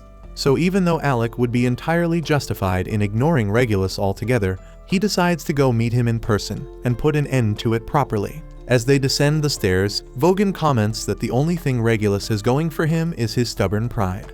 But personally, he doesn't understand why the nobility always insist on proving themselves superior to commoners, because to him it all seems like a pointless waste of time. Alec reminds Vogan that he's technically a noble as well, but titles have never meant much to him, and all he's ever wanted is to live life on his own terms. When they reach the arena, they find Regulus already waiting at the center. To Alec's surprise, the first thing Regulus brings up is that the king intends to change how the kingdom is governed. While Regulus personally disagrees with this shift, he says he'll comply out of respect for his father's wishes. Hearing this gives Alec a sliver of hope that maybe Regulus has finally started to come around. But that hope is short-lived, and Regulus quickly adds that regardless of politics, he still can't stomach the idea of taking orders or even advice from someone he views as beneath him. Alec tells him that if he had just listened back then, he wouldn't be in the mess he's in now. But it's clear Regulus still refuses to hear reason, and Alec knows there's no point wasting breath on someone so willfully blind. Regulus has spent all 15 years of his life being told that he's inherently better than commoners, so the idea that he might be the one in the wrong simply doesn't compute. Desperate to prove that everything he's ever believed isn't a lie, he draws his weapons and challenges Alec to a duel, asking Vogan to serve as an official witness to their fight. Without warning, Regulus charges at Alec, forcing him to block with his wand. But Alec is caught off guard to find that Regulus has swapped his usual longsword for a pair of daggers. A few years back, when Regulus was first selecting his weapon, Alec had recommended that he use daggers instead of a longsword, pointing out that his body was still too small to wield something so heavy effectively. But Regulus had instantly dismissed Alec's advice without giving it a second thought. But ironically, he's now following that very advice. Still, just changing weapons didn't suddenly make him a skilled fighter, and Alec easily sidesteps one of his attacks, causing Regulus to stumble forward and slam face first into the ground. Alec suspects that Vogan probably played a role in setting this whole encounter up, so he asks what he said to provoke the prince. Vogan simply told Regulus that if he truly wanted to challenge Alec's strength, he'd have to prove it in combat. At the end of the day, it was Regulus's decision to show up and issue the challenge. And Alec has to give him some credit because despite everything, the prince didn't resort to cheap tricks. He came here looking for a clean, honorable fight. Regulus's daggers are artifacts, so they carry a good amount of power behind them. During one of their direct clashes, he even manages to break through Alec's shield. But that's about all he can pull off. He had clearly been training hard with those daggers in preparation for this moment. And in doing so, he finally realized that the real reason he ever made progress in the dungeon was because of Alec's support magic. After Alec was dismissed, Regulus kept attempting to clear the 30th floor of the dungeon on his own. But every time, he'd come back beaten and bloodied, unable to understand why. Eventually, he sat down and read through the recovered pages of Alec's original report. And what made his blood boil was that everything Alec had written turned out to be right. If he had just followed that guidance from the start, he wouldn't have failed so miserably. And even just reading it made him realize how insanely gifted Alec really was, which only made it harder to come to terms with the way he had treated him. So now Regulus demands that Alec activate his artifact and face him for real. Alec asks if Regulus is really sure about going through with this, knowing full well the gap in power between them. But Regulus stands firm and refuses to back down. Still, before they fight, Alec has one question he needs answered, and asks if it is actually true that the king intends to reform the way the royal court operates. Regulus confirms it, adding that his father had apparently been testing the strength and resolve of the lower classes, which is why he sent both Regulus and Alec into the dungeon. If that's the case, then it explains why the king always treated Alec with such unexpected kindness. And this revelation is without a doubt the best thing Alec has heard all day, because now, those 4 years he spent serving as a court magician don't feel like a complete waste after all. But as for Regulus, he warns Alec to brace himself because he won't be holding anything back. He draws his artifact and charges forward, fully prepared to face the consequences. Regulus is shaking in his boots, knowing full well he's about to get the crap beaten out of him, but still he stands his ground, ready for whatever's coming. Yet at the very last moment, instead of striking Regulus, Alec shifts his aim and slams his attack into the ground. Regulus demands an explanation, asking why Alec chose to let him off the hook. He reminds him of every insult, every time he ignored him, mocked him, and acted like he was worthless for no reason at all. He built his whole self-image around the belief that being a noble made him better than everyone else. But if that was a lie, then what's left of who he is? He came here thinking that dying by Alec's hand would at least let him hold on to some shred of dignity. But now, Alec's looking at him with pity, and Regulus is completely lost, and he doesn't know what to believe anymore. Alec typically isn't one to laugh at someone else's misery, but even he can't help chuckling at how ridiculous this has all become. He walked in expecting a bitter grudge match, figured Regulus would be shouting threats and throwing punches, but instead the guy is breaking down and asking for life guidance. The absurdity of the moment makes it impossible to stay angry, and suddenly Alec realizes how pointless all that resentment was in the first place. Once he sees that Alec isn't mad anymore, Regulus lowers his head and sincerely apologizes for how he treated him in the past. And Alec is honestly stunned because he never thought Regulus had it in him to swallow his pride and admit fault. Still, he understands that Regulus acted the way he did because of how he was raised. That doesn't excuse it. But if Regulus is willing to change, then Alec figures it's worth letting go. So without hesitation, he offers his hand. Regulus reaches out, about to accept it, but at the last second, he pulls back, still feeling a bit too embarrassed to follow through, and he wants to hang on to a little bit of pride. Instead, he pulls out Alec's old court magician cloak and apologizes for taking it from him that day. He tells Alec he can have it back if he wants, and he also presents a letter from the king himself, stating that there's an open seat at the royal court waiting for Alec, should he ever choose to return. Alec raises an eyebrow and asks if the king is ordering him to come back, but Vogan assures him that it's not a command, just a request. Alec nods, then says he doesn't need the cloak or the letter, because he's perfectly content with his current party and has no intention of ever leaving them behind again. Regulus accepts his answer without complaint, but insists Alec take the cloak anyway because it belongs to him. Then he tells Vogan they're done here and it's time to leave, because there's nothing more to say. But as he walks away, there's the faintest smile tugging at his lips, and it's clear that both he and Alec have finally made peace with their past. The next day, Alec catches up with the group and casually asks if anyone's got time to hang out. Kraja, Yorha, and Ornest all say they're free and ask what he's thinking. So Alec admits he was hoping they could show him more of Fizzle, because he's still getting his bearings and wouldn't mind a proper tour. Under normal circumstances, all three would be happy to help out, but the second Ornest and Kraja realize what's happening. They both spot this golden opportunity to give Yorha some alone time with Alec. So without wasting any second, they each toss out some clearly fake excuse and duck out, leaving Alec with no choice but to spend the day with Yorha one-on-one. Alec doesn't pick up on how suspicious their exit is, and Yorha just laughs it off, even though she knows full well they just handed her a gift on a silver platter. That said, she almost screws it up right away by asking Alec if he wants to push the date to another day, but he says he's totally fine with it being just the two of them. Hearing that gets Yorha a little hyped, so she jumps up and says she's gonna give him the full Fizzle experience. A bit later, the two are strolling through the city as Yorha explains that Fizzle's an adventurer-heavy town, so it's common to find weapons, armor, and all kinds of gear sold everywhere. But she warns him not to trust everything he sees, since some merchants are shady and love tricking people with useless junk. But that'd be great advice if she wasn't currently getting conned herself. Alec watches, half amused as Yorha's already fallen for some sketchy pitch. A merchant is trying to sell her a drug that supposedly gives you the stamina to fight for days without sleep. And that shit made Yorha want to buy it badly. But Alec can feel the bad energy radiating off that thing just by looking at it. So he grabs Yorha's hand and tells her to come with him. He figures it'd be smarter to let Kraja and Ornest handle the shopping instead since Yorha gets easily distracted. She admits she does get duped here and there, but reminds him that the last time she asked those two to shop, Ornest came back looking like Zorro, and Kraja bought an oversized teddy bear, so trusting them isn't exactly a winning move either. With that in mind, Alec says he'll take over the party's shopping from now on, and Yorha tells him that would honestly make her life way easier. As they continue walking, Alec notices a cozy-looking cafe and suggests they take a break, so the two of them go inside to relax over some tea. While they're sitting and chatting, Alec brings up how Ornest and Kraja seem to really dislike Loki, and asks Yorha what that was all about. Yorha tells him it's kind of a long story, then explains that 2 years ago, they ran into a rank party that was struggling in a dungeon, so they stopped to lend a hand. Not long after, Loki and Rewell showed up too, and they all teamed up to take down the floor boss together.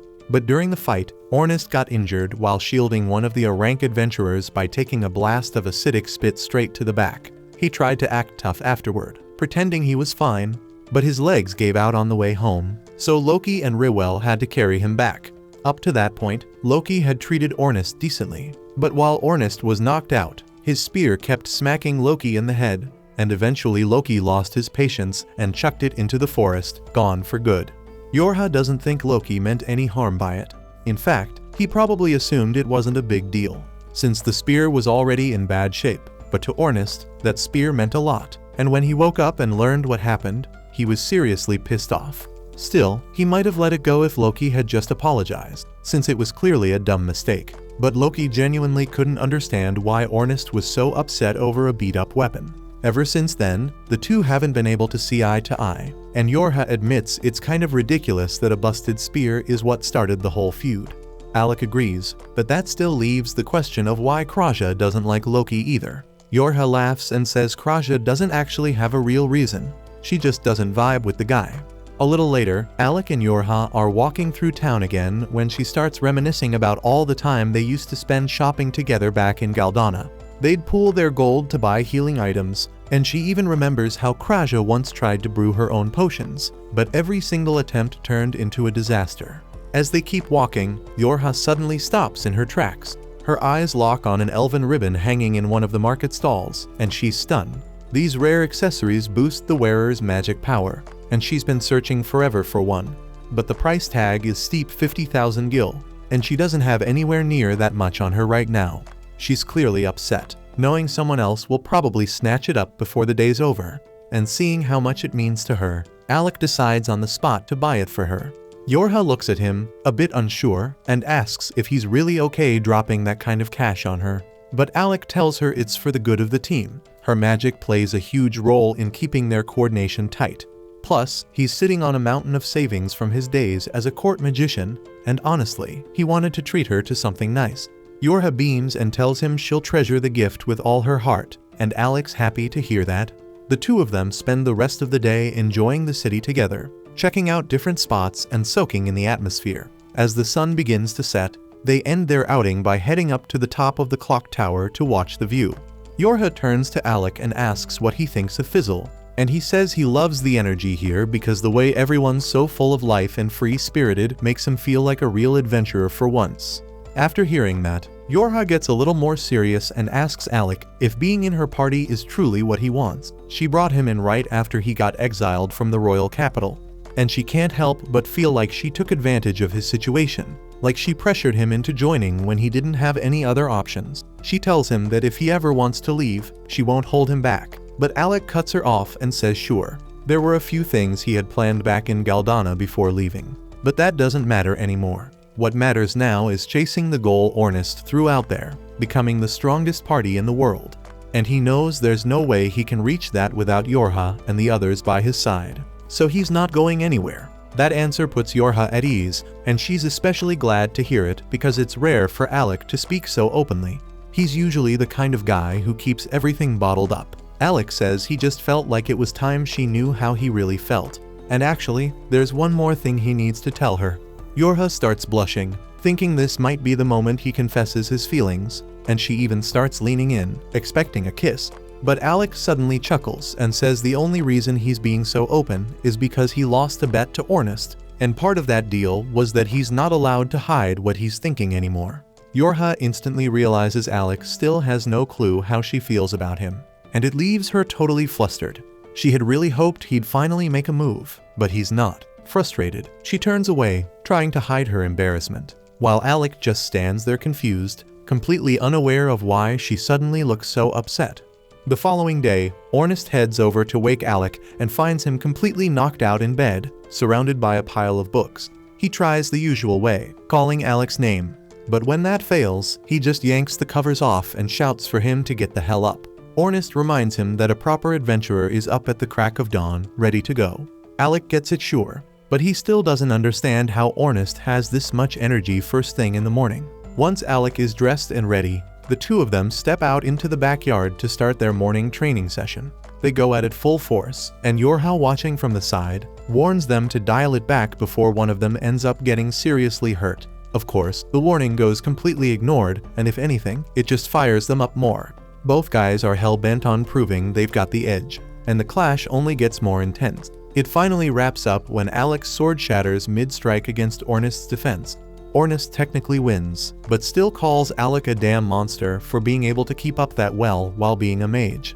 Either way, he's not done yet. He says it's time to crank things up and tells Alec to summon his artifact so they can keep going. But before Alec can do anything, Yorha jumps between them and puts a stop to it, saying if they push this any further, someone's definitely going to get wrecked for real.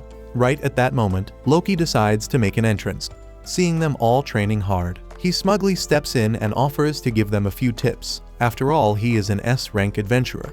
But nobody's interested, so the whole group just turns to leave and get on with their day. That's when Loki suddenly flashes their S-rank ID and asks if they really want to treat him like this when he's the one who recommended their party for S-rank promotion. As soon as he says that, Yorha immediately spins around and gets hyped, asking to see the card. She's clearly thrilled about the promotion, but Loki says he won't hand it over unless Ornest apologizes for all the times he treated him like crap. Ornest flat out refuses, and just as the tension starts building, Krista and Riwell arrive and step in, telling Loki to quit making trouble for Yorha's team. They go on to explain that the recommendation for Yorha's party to be promoted to S-rank has already been submitted and approved by the guild master, so they're only here to deliver their brand new S-rank ID. Everyone's riding high from the promotion, but then Krista walks up to Alec and tells him she doesn't think becoming S-rank is nearly enough to repay everything he's done for their party. So she tells him straight up that if he ever finds himself in trouble, he'd better not hesitate to call on her, and Alec genuinely appreciates it and says he'll keep that in mind. And to celebrate the fact that Lasting Period officially made it to S-rank, Loki suggests they all go out for lunch. So Kraja quickly announces that Loki is inviting everyone to eat on his tab. and immediately the group heads over to the tavern for a well-deserved feast. Even while they're eating, Alec still can't fully wrap his head around the fact that he's part of an S-rank party now. But Ornest catches the look on his face and immediately calls him out, warning him not to start doubting himself. He then tells Alec this is just the beginning of their legacy, and if he starts getting stuck on stupid insecurities, Ornest won't hesitate to beat some sense into him. Alec says he gets it, and with that, Yorha lifts her glass and proposes a toast to their new S-rank status. They even go as far as ordering a whole barrel of the tavern's most expensive booze, much to the dismay of Loki's wallet. Hours later, night has settled in and everyone's full and tired, ready to head back home. Except for Yorha, who's completely knocked out after drinking way too much. Kraja explains that she was just in an especially good mood tonight, not only because of the promotion, but also because Alec turned down the king's offer to return to Galdana so he could stay with their party instead. Right then, Misha comes running up looking for Kraja, saying the guild is short on healers and they could really use her help. Kraja doesn't hesitate and heads straight to the guild infirmary to assist. But when she gets there, she's surprised by how many wounded adventurers are packed in. She turns to Misha and asks if a dungeon raid went south or something. But Misha shakes her head because monsters didn't cause these injuries, they were caused by people. That stuns Kraja because it's the first she's heard of anything like that. So Misha explains that there's been a string of attacks recently. Adventurers getting ambushed by a dangerous group that calls itself the Shadow Guild. Right then, the guild master steps in and calls out to Kraja because he's got another injured adventurer who needs immediate help. The infirmary's packed, so Leviel had no choice but to bring her upstairs to his own quarters. The girl's name is Olivia, and she's in critical condition after being ambushed alone by the Shadow Guild. Her wounds are severe, but with Kraja on the scene, Leviel's confident she'll pull through. Kraja starts examining Olivia's injuries, carefully checking each one. But just as she's about to start healing, Olivia suddenly jolts awake and grabs her hand. She demands to know where she is, so Kraja calmly explains that she was brought to the guild for emergency treatment after being attacked. She then gently asks if Olivia remembers anything about the Shadow Guild that might help. But the moment she hears that name, Olivia erupts in rage. The memories of what happened come flooding back, and with clenched teeth, she swears revenge for what he did to her. She begs Kraja to heal her immediately so she can get back out there and fight. But Kraja stands firm and says no because if Olivia tries to jump back into battle right after getting healed, it'll only make things worse. Frustrated and still burning with anger, Olivia tries to push through the pain and force Kraja to heal her faster. But as Kraja warned, the effort causes her to collapse again. And once she's out cold, Kraja resumes the healing process. Turns out, Olivia is part of the Nameless Party, one of Fizzle's top-ranked swordsmen. Which only raises the question, who the hell could have done this kind of damage to someone that strong? And by the time the sun rises, Kraja has finished healing her. Completely drained, she slumps forward and dozes off at Olivia's bedside. Elsewhere in Fizzle, Alec is buried in research at the library, flipping through everything he can find on the arcane dungeon. Out of nowhere, a boy named Luorg walks up and introduces himself as a member of Nameless, the same S-rank party Olivia belongs to. And he asks Alec if he'd be willing to join him on a raid into the labyrinth. Not long after, Kraja heads over to Olivia's room to check in on her, only to walk in and catch her mid-swing with a sword. Despite the fact that she's supposed to be resting, Leviel is just sitting nearby, watching it happen. So Kraja shoots him a look and asks why he didn't stop her. But he just shrugs, saying it's pointless because Olivia won't listen to a damn thing he says. And when she shuts down like this, there's nothing he can do. And on top of that, she's not even telling him what happened with the Shadow Guild, which is stalling his entire investigation. Kraja steps in, grabs Olivia, and tells her she should be lying down. But Olivia fires back, shouting that the real issue isn't rest. It's the fact that her legs still aren't working right. She snaps at Kraja, yelling that if she's really a healer, she should start acting like one. Even though Olivia's being completely out of line, Kraja doesn't take it personally. Instead, she calmly asks Leviel to step outside so she can start treatment. Once he's gone, she begins channeling healing magic into Olivia's legs, and Olivia is taken aback that she's not grilling her with questions. Deep down, Kraja can already tell Olivia was betrayed by someone close to her, and if Olivia doesn't want to talk about it, she's not going to push. What matters now is getting Olivia back on her feet, and Kraja is here to help however she can. That simple kindness hits Olivia hard, and it dawns on her that Kraja's done nothing but try to help this whole time, and all she's done is lash out. Guilt wells up inside her, so she drops to her knees and apologizes, saying she was wrong to treat Kraja like that. It wasn't Kraja's fault, and she was just venting her own failure and pain at the wrong person. So she promises to make it up to her. Kraja smiles, happy to see the change in her. But she doesn't want Olivia beating herself up, so she leans forward and gives her a gentle kiss on the forehead. Olivia recoils in shock, asking what that was for, and Kraja chuckles. It's just a little charm to help her relax. That simple gesture reminds Olivia of her mother, and for a moment, her expression softens as she drifts into thought. Kraja notices and asks what's on her mind, but Olivia shakes it off and changes the subject, asking if she can have something to drink. Kraja nods and offers to make her some tea. She brings over a cup for Olivia, and just as she's about to pour herself one too, Olivia speaks up again. She says she just remembered she hasn't eaten anything since the day before and admits she's starting to feel a bit hungry. Kraja says no problem and offers to go grab some food for her. But as soon as she steps out of the room, Olivia reaches over and quietly slips something into Kraja's teacup. Back at the house, Alec links up with Yorha and Ornest to fill them in on his meeting with Leorg and the dungeon raid he proposed. Ornest's heard the name before, and he figures Alec must have been caught off guard by the guy's appearance. But truth is, Leorg's way older than all of them put together. Alec's jaw practically hits the floor, but Yorha chimes in, explaining that Leorg's actually an elf, and for some reason, he just likes playing the whole cutacy act, even though he's pushing 100. As for the dungeon raid, Ornest's curiosity is piqued, so he asks if Alec got any actual details. Alec tells them that Leorg said the plan is to hit the 72nd floor and clear it fast, and he even went as far as offering Alec the dungeon core when it's all said and done. Alec was stunned that Leorg would just hand over the chance to clear the final floor, especially considering Nameless had been grinding their way through it for months. Sensing Alec's hesitation, Leorg explained that his team has some unfinished business with the Shadow Guild. Apparently, they messed with one of his teammates, and now he's heading out for payback. That means he won't be able to finish the dungeon himself, so he's hoping Alec's group can take over while he's dealing with the guild. Yorha thinks the whole deal sounds great, but Ornest flips out and calls the whole thing shady as hell. He says Nameless giving up their dungeon rights is one thing, but taking on the Shadow Guild too, that's just way too convenient. Alec admits it does sound sketchy, but Yorha pushes back, saying she doesn't think Leorg would screw them over like that. He's strange, sure, but he's the reason his party still runs smoothly, so she doubts he'd scheme against them.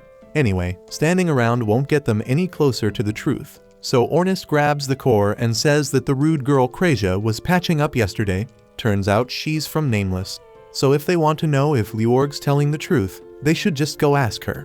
The others are on board, so they make their way toward the guild. But right before they reach the entrance, Misha comes bursting out and crashes into them. They quickly ask what's going on, and Misha, out of breath, tells them something awful's happened to Kraja, which is why she was sprinting off to get help. The party hurries inside and spots Kraja slumped against the wall, barely staying upright, so they rush over to see if she is okay. She tells them she's mostly okay, but someone drugged her earlier, and by the time she came to Olivia was already gone. It's not hard to piece together who did it because clearly Olivia slipped her something, but Kraja's more worried than angry. She's convinced Olivia might have run off into the labyrinth again, probably chasing revenge. Ornest doesn't see why that's their problem, and if Olivia's dead set on risking her life for payback, that's on her. But Kraja fires back, explaining that Olivia's still not fully recovered. Her injuries haven't healed, and she's in no shape for another fight. Ornest gets that sure, but to him it still doesn't change the fact that it was Olivia's choice to begin with, and besides, she's the top swordswoman in the kingdom, so he seriously doubts the Shadow Guild has what it takes to take her down again. Maybe not on their own, but Kraja remembers Olivia saying something about a traitor. If that's true, then it wasn't just the Shadow Guild that brought her down. Someone else was involved, someone powerful enough to leave the country's strongest warrior in critical condition. And Kraja's not about to let her charge headfirst into that kind of danger again. Not when she can do something about it. So she says if nobody else is willing to go, then fine, she'll handle it herself. But the second she steps outside, she realizes the others are right behind her. They tell her they're not about to let her march into a place like that on her own. If saving Olivia really means that much to her, then they're coming too, no questions asked. Together, the group makes their way to the entrance of the labyrinth dungeon. But Ornest is clearly not thrilled. Alec asks him what's wrong, so Yorha jumps in and explains that the dungeon's a mess of teleportation traps, scattered all over the place, making it a total nightmare to get through. Marbell then chimes in, warning that it's super common for teams to get split up in there, so everyone needs to stay sharp. That's good advice, but now they're all wondering what the hell Marbell is doing here anyway. Marbell explains that she heard Olivia took off from the guild and was headed back into the dungeon, so she came rushing here to stop her before she entered, but she was already too late, and that's why she wants to join their party. She says Luorg also asked her to step in as a substitute for Olivia, since she's also an S-rank swordswoman. But the real reason she came is because she wanted to see Alec's incredible magic in action, up close and personal. Yorha isn't having any of it though, and she shoves Marbell back and tells her that unlike the Nameless party, they actually function like a proper team, and they're not about to throw off their rhythm just to add someone new. Alec then turns to Ornest confused and asks what Yorha meant by that. So Ornest explains that while Nameless is technically a party, the members act more like solo adventurers doing their own thing. Luorg was the one who somehow got them to work together, but outside of dungeon runs, they're barely even on speaking terms. Take Olivia for example, she hates involving others in her problems and never accepts help. She can come off cold or downright rude, but Marbell insists she's a good person underneath all that. Marbell used to hang around Olivia all the time when she was training. At first, Olivia tried to shake her off, saying she worked better alone and only joined Nameless because she needed a party to get through dungeons. But instead of backing off, that just made Marbell more persistent. And since Olivia didn't seem to care much for her team anyway, Marbell asked if she'd like to raid a dungeon together sometime. And Olivia actually said yes, so they've been close ever since. Marbell says she won't insist on coming if she's just going to slow them down. But she's genuinely worried about Olivia and begs them to do whatever they can to bring her back safely. But before heading in, Ornest tosses a wristband to Alec and tells him to wear it because it's their hidden trump card for this dungeon. Alec has no clue what it does, but he trusts Ornest and puts it on without arguing. Once they're all set, the group enters the labyrinth together. But before they move in too far, Krasja stops to set up a teleportation circle of her own. That way, if anyone ends up falling into a random teleportation trap, they'll have a safe way to get beamed to this point in an instant. Ornest is actually impressed that Krasja had the foresight to set everything up like this, so he casually starts patting her on the head. But Krasja doesn't appreciate being treated like a kid, especially not from him. So she immediately stops mid-cast and dropkicks him so hard he goes flying across the room. Unfortunately, his landing isn't so lucky because he smacks right into a teleportation trap. Alec panics and rushes over to try and help. But the moment he steps forward, he triggers a trap too, and just like that, both of them get warped to some random part of the dungeon. And it is pretty much Krasja's fault. Over on Alec's side, he has no clue where he landed, but he's surrounded by a swarm of monsters and quickly realizes he's going to have to fight solo. As the horde charges, Alec unleashes Thunderbolt after Thunderbolt, wiping out anything that gets too close. But one slips past his defenses and lunges from behind, only to get dropped instantly by a sharp arrow that pierces straight through it. Alec turns and breathes a sigh of relief when he sees Krasja standing there. But he can't help but wonder how she tracked him down so fast. And she explains it's thanks to the wristband he's wearing. It's called a Mobius ring, and when two people wear a matching pair, the ring keeps them from being separated. So no matter how many teleportation traps Alec triggers, the ring will always drag Krasja to wherever he lands, guaranteeing they stick together. Yorha and Ornest are wearing the other set, so they should be fine too. But things don't exactly look great on their side, as a massive mob of monsters is chasing them down. Ornest might be able to handle this on his own, but Yorha doesn't have any combat strength. So she quickly conjures an earth pillar to lift herself out of reach, while Ornest dives straight into the chaos. She buffs him with a quick burst of stamina and speed, just enough to keep him from burning out mid-battle. With that boost, Ornest surges forward and slices clean through the biggest monster's neck in one strike. That brutal takedown is enough to send the rest of the smaller creatures scrambling, completely terrified. Ornest sighs, a little let down since they would have made a good warm-up. Yorha climbs down and tells him he handled the whole thing like a pro, and Ornest soaks up the praise, clearly enjoying every second. But as they continue forward, they stumble upon something unexpected, and it's the remains of the dungeon floor's boss. Yorha freezes because the thing looks like it was obliterated in one clean sword strike, and she can't think of a single person capable of something like that. But Ornest can. There's only one person who could have pulled that off, and it's Melia Dial, the Blade Master. At the same time, in another part of the dungeon, the leader of the Shadow Guild is speaking with Melia, praising him for how impressive he is, because not only did he one-shot the floor boss, but he also wiped the floor with Olivia, the S-rank swordswoman from Nameless. Melia casually responds that the only reason it was so easy is because he knows her, and he knows how she moves, how she fights, and exactly how to counter her. The guild leader remarks that that would explain why Olivia was so stunned when she saw him. But then he questions why someone who clearly has a history with an S rank like Olivia would even bother siding with the Shadow Guild. And if they were close, wouldn't it have made more sense for Melia to work with her instead? But Melia calmly replies that while his goals happen to align with the guild's at the moment, his ambitions are different. Also, he doesn't care what the Shadow Guild's ambitions are because all he wants is to grow stronger. And for that he needs real battles and real experience. Right then, a few Shadow Guild members arrive and inform their leader that intruders were spotted on the 72nd floor. So the leader wastes no time and orders them to hunt the intruders down and kill them on sight. Meanwhile, Alec and Kraja manage to find Olivia huddled in a corner, sporting fresh injuries. The moment she spots them, she casually asks Kraja to patch her up so she can keep moving. But Kraja flat out refuses because she knows full well that if she heals her now, Olivia's just going to run off again the second she's able to stand. Annoyed, Olivia glares at her, but she doesn't argue. Instead, she grits her teeth and forces herself back onto her feet, determined to keep going despite the pain. Alec and Kraja quickly step in her way, blocking her path. Kraja tells her she's not letting her leave until she explains what this is all about. And she asks if this is tied to the Shadow Guild somehow. But Olivia scoffs at the idea. She says there's no way she'd ever lose to those weaklings, and the one she's really after is her former teacher. He's the one who let her mother die, and she intends to kill him with her own hands. Without another word, Olivia steps onto a teleportation trap to make her escape, but Alec and Kraja spot what she's doing just in time and dive onto the circle right before it activates. And in an instant, all three of them are warped together, straight into the middle of a monster nest. Realizing they were boxed in, Alec threw himself straight into the monster swarm, carving a path with sheer determination. Olivia reached for her blade without hesitation, ready to back him up, but Kraja stopped her.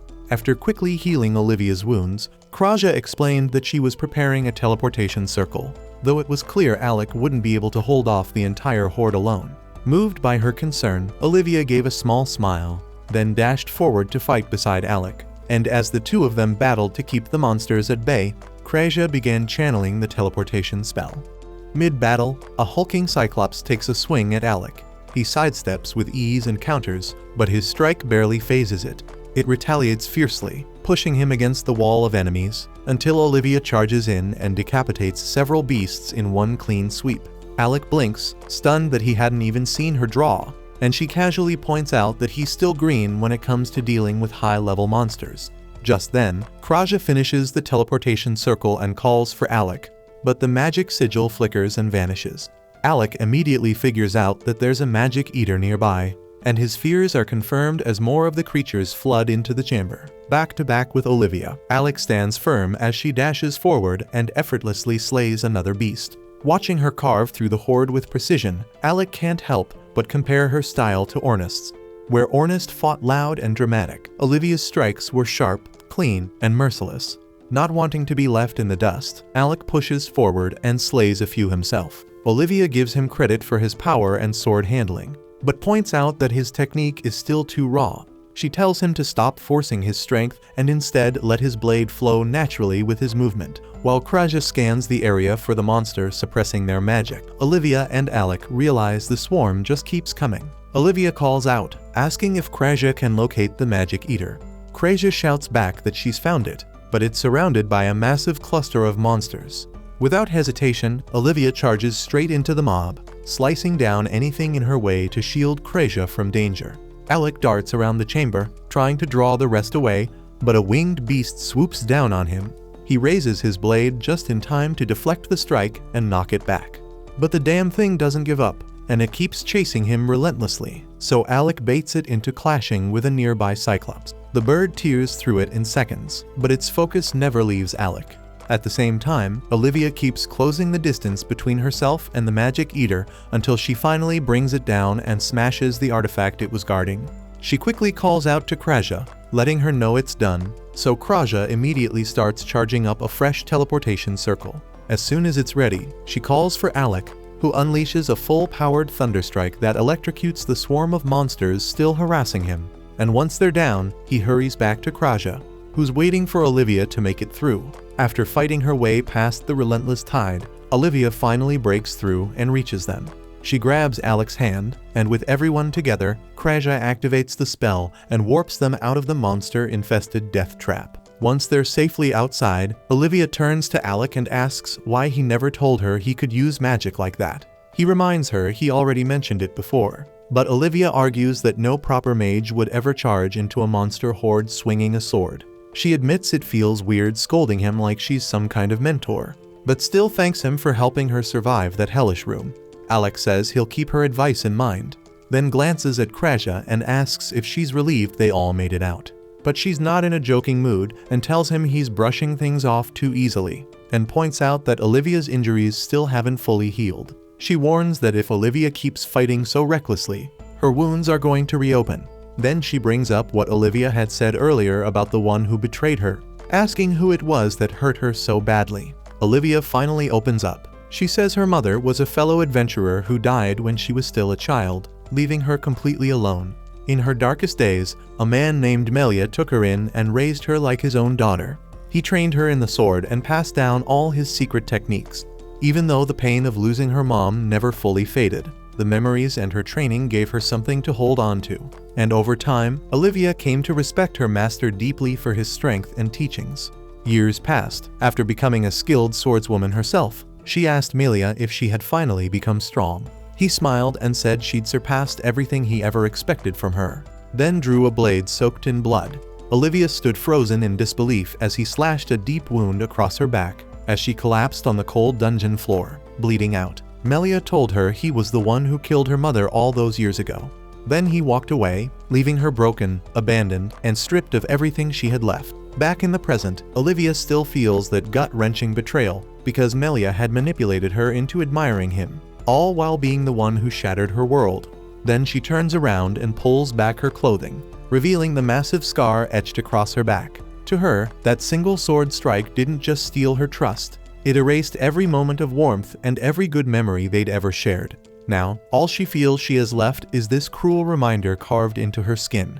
Watching her break, Alec silently drapes his jacket over her shoulders and tells her he knows exactly how that feels. He admits that once, he also thought he'd lost everything, but his friends were the ones who made him realize he hadn't. Olivia, her voice heavy with pain, mutters that she doesn't need anyone. But Alec gently reminds her that even Leorg is out there fighting to avenge her. That silences her, so Kraja steps forward, quietly mentioning that while treating her earlier, she'd noticed countless other bruises hidden across Olivia's body. She admits she can't do anything about the old scars, but promises she'll always be there to help with the new ones, no matter what. Hearing that, Olivia clenches her fists, realizing that both Leorg and Marbel have been doing their best to support her all along. But deep down, she doesn't think they understand how terrifying Melia truly is. In her mind, there's no way either of them can take him down.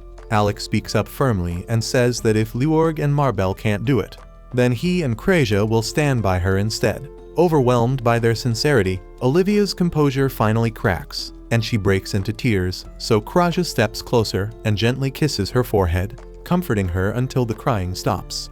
Somewhere deeper in the dungeon, Ornis groans about the endless traps he's been running into. Yorha, clearly annoyed, points out that most of those traps were triggered because of his reckless behavior. Still, she warns him to stay alert because someone has already defeated the floor boss, and that means things could get worse. And while she worries about Alec and Kraja, Ornis shrugs it off, guessing that Melia is probably already on the final floor. He reasons that Melia likely won't bother attacking Alec or Kraja, and Yorha finally starts to relax. But then Ornis catches her off guard by gripping her cap and motioning for her to stay silent. Not far from them, members of the Shadow Guild quietly advance through the dungeon, with their leader casually swallowing a dungeon core.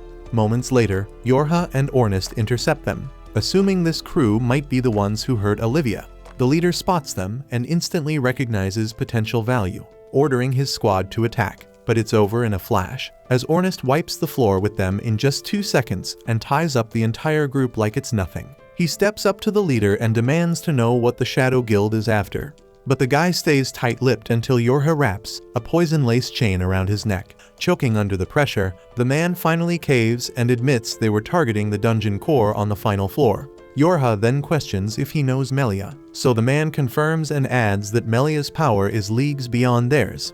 Realizing these guys aren't the real threat here, Ornest tells Yorha it's time to press forward and catch up with Alec. Just as they start to head out, the tied-up man smirks and tells Ornest that swallowing the dungeon core wasn't just for show.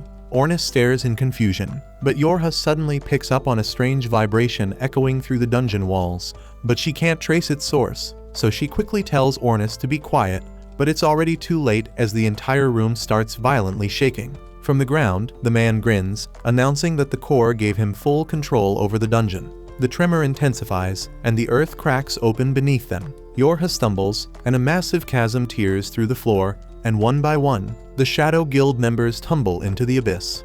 Before Yorha can fall, the guild leader catches her mid-drop and vanishes into the depths with her in tow. Grinning wickedly, he calls out to Ornest, declaring that he's taking this special prize with him, and dares him to follow him into the dungeon's deepest level for the final showdown. Elsewhere, Olivia is caught off guard when she finds out that Alec once served as Galdana's imperial court magician.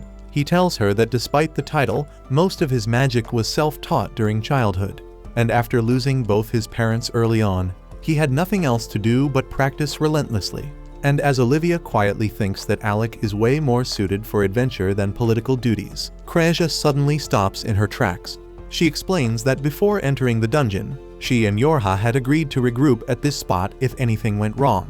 But since Yorha hasn't shown up, Kreja suspects she's run into trouble. Right then, they spot a massive chasm tearing through the ground ahead. Curious and concerned, they move closer, and Olivia spots something inside and immediately jumps in, snatching Yorha's cap, which Alec recognizes instantly. Elsewhere, Yorha regains consciousness surrounded by the Shadow Guild and demands to know why they spared her life. Gloria smirks and tells her it's a secret, mocking her for acting like she's in control. From nearby, Melia scolds him to quit fooling around, but Gloria insists he was just kidding. Suddenly, Ornest bursts into the room and smashes the core eater in one swift blow. Gloria springs up to engage him, yelling at his partner to keep moving. The core eater, stunned that Ornest found them, quickly realizes the tracking was possible because of the bracelets they were both wearing. As he rips Yorha's bracelet off her wrist, Ornest asks why he was so eager to capture her. The man refuses to answer, knocks Yorha out, and hauls her away. Ornest threatens to tear him apart if he lays a finger on her, but the core eater doesn't even flinch and bolts alongside Melia. Then Gloria blocks Ornest from giving chase and remarks that Ornest won't be easy to beat.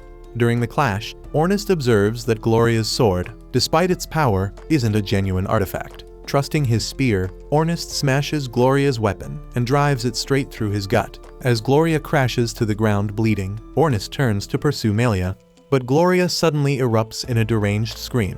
Lying there drenched in blood, Gloria cries out that Melia is a heartless bastard for dragging him into something so reckless. Swearing revenge, he rages that he'll slaughter them all, and as Ornest turns to finish the job, Gloria raises both hands, summoning a demonic force that absorbs his blood and rapidly closes his wounds. His broken blade reshapes itself through the dark energy, and with a chilling grin, Gloria warns Ornest that he's about to bring his life to an end. Ornest instantly catches on that this dude might be a serious threat because he's never come across magic like this before, not even among healers who could patch up their teammates mid-battle. This was something darker and twisted, but Ornest doesn't bother overthinking it, and he charges in, no hesitation, ramming his spear straight into the man's gut, then delivers a savage kick that hurls him back. Gloria coughs up a mouthful of blood, but Ornest doesn't give him a second to breathe. He rushes in and slams his spear straight through Gloria's chest, convinced that this has to finish the job. But then Gloria starts laughing, and to Ornest's disbelief, the man stands right back up on his own feet and begins yanking the spear from his chest like it's nothing. He mocks Ornest, calling him just another loud idiot with more guts than brain, and adds that no matter how many times Ornest tries to kill him, it won't make a damn difference. Even if his head gets chopped off, he'll just keep crawling back. Suddenly, the blood spilling from Gloria's wounds begins to glow. It flows up his arm and solidifies into a blade. Ornest is taken aback, watching in shock as Gloria grins like a lunatic, declaring that pain only makes him stronger. The more damage he takes, the tougher he becomes, so poking him with that toy of a spear won't get Ornest anywhere. Then with a roar, Gloria slams the blood blade downward with monstrous force. Ornest narrowly dodges, but the sheer power behind the strike leaves him rattled. Before he can fully recover, Gloria cuts him across the body in a fast, clean motion, tearing open multiple wounds. Ornest stumbles back, dodging the follow-up attack, but it's clear he's on the back foot now. He's already bleeding, outmatched, and cornered, and if he doesn't figure something out fast, he's finished. But before any plan can form, Gloria conjures up a blood-soaked whip and lashes it straight across Ornest's face. The impact sends him reeling, and before he can regain his balance, the whip coils around his legs, hoists him into the air, then slams him into the ground like a ragdoll. Ornest's spear goes flying, and he hits the dirt hard, gasping for air, barely able to move. Gloria then bursts out laughing and taunts Ornest, saying if that was all he had, then he was nothing more than a glorified training dummy, perfect for venting some frustration. Then Gloria throws his head back and cackles like a man possessed, telling Ornest to prepare himself, because this was where his story ends. But right then, Ornest digs deep and finds every last shred of strength left in his body. Gritting his teeth, he forces himself back on his feet and growls at Gloria to shut that ugly mouth of his, because he's not the one dying today. Gloria looks him over, battered and bleeding, and just bursts out laughing. But as Ornest steadies himself, he recalls that Alec once told him that sometimes you've got to fight without your weapon. And for the first time, Ornest decides to take that advice seriously. He calls out to his spear, and it instantly reacts, rising into the air and rocketing toward Gloria like a missile. Gloria jumps aside with a sneer, mocking him for thinking he'd fall for a cheap trick like that. But the opening was all Ornest needed, because he charges in while Gloria's still distracted and lands a clean punch across his face, sending him crashing to the ground. As Gloria reels from the hit, Ornest flashes back to the very first time he ever sparred with Alec. Alec was a mage, but insisted on going toe-to-toe in a straight fight, no magic allowed. Ornest called him nuts for even trying, thinking it would be a one-sided beatdown, but Alec was the kind of guy who got good at anything he put his mind to. They clashed hard, Alec wielding his mana-forged blade, while Ornest came at him with rapid spear jabs and brutal swings. To Ornest's surprise, Alec actually held his own, and even managed to force Ornest onto the defensive at times. But Ornest wasn't one to back down easy, so he ramped up the pressure and gave it everything he had. At one point, while winding up for a heavy strike, Ornest's spear suddenly slipped from his grip and got lodged in the nearby wall. Both of them froze for a second, wide-eyed, but Ornest didn't hesitate, and he rushed in with his fists instead, catching Alec off guard. Just as things were heating up though, their furious teacher stormed in and shut the whole thing down. As punishment, they were both stuck in the garden for the rest of the day, yanking weeds under the blazing sun. That afternoon, after hours of pulling weeds, the two of them slumped onto the grass and watched the sun dip below the horizon. That's when Alec turned Ornest and said he was seriously impressed, because he never expected Ornest to recover that fast, and he was sure he would have lost if the teacher hadn't interrupted, and Ornest had just smiled back, quietly proud like always. Snapping back to the present, Ornest watches as Gloria starts to stand again. Not about to give him a second to breathe, Ornest rushes forward, throwing a solid right hook, but Gloria crosses his arms and catches the blow with a tight guard. Ornest doesn't stop and hammers away, fist after fist, each strike hitting harder than the last. The pressure mounts, and Gloria's guard begins to crack until finally it shatters. Ornest lands 2 fast punches to the face, then slams a brutal uppercut that launches Gloria straight into the wall like a wrecking ball. Ornest yells at him to get back up, shouting that if stabbing makes him stronger, then fine, he'll just beat him senseless with his fists instead. But before he can follow up, Gloria slowly rises to his feet again. This time though, he doesn't charge in. He pulls 2 blood-forged daggers straight from his arms and slashes himself across the gut. The gushing blood fuels his power, and a massive magic circle forms above his head, swirling into a cyclone that starts roaring toward Ornest, ready to tear him apart. Realizing there's no escaping that kind of magic, Ornest braces himself, accepting whatever comes next. But just then, Alec leaps between them and unleashes his reflection spell, bouncing the entire attack back at Gloria. Ornus stares in shock, then thanks Alec, admitting he would have been toast if he hadn't stepped in at just the right moment. But before they can exchange another word, Gloria steps out of the flames, burned, wounded, but still standing. Olivia's eyes narrow as she immediately identifies him as a blood mage. Troubled, she declares she'll try to put him down quickly. But then Ornus turns to Alec and admits he failed to protect Yorha, and she was taken by the Blade Master and some cocky bastard right in front of him. Kraja, confused and furious, asks what the hell the Shadow Guild would want with Yorha, but Ornus certain they knew exactly who she was because the cocky bastard even said her name. He urges Alec and the others to chase after her while he holds off the Blood Mage here. But Kraja shuts him up and uses her healing magic to ease his pain. Right then, Gloria lashes out again, launching more attacks their way. Alec manages to reflect them once more, giving Kraja and Olivia the window they need to slip past and run after Yorha. Gloria grins at their tactic and taunts Alec, telling him to quit spamming that annoying reflection spell. Alec snaps back, daring him to stop hiding behind magic and fight like a man. At the same time, Olivia tosses Ornust's spear back to him. So now Gloria's facing two armed fighters, and the tide has shifted.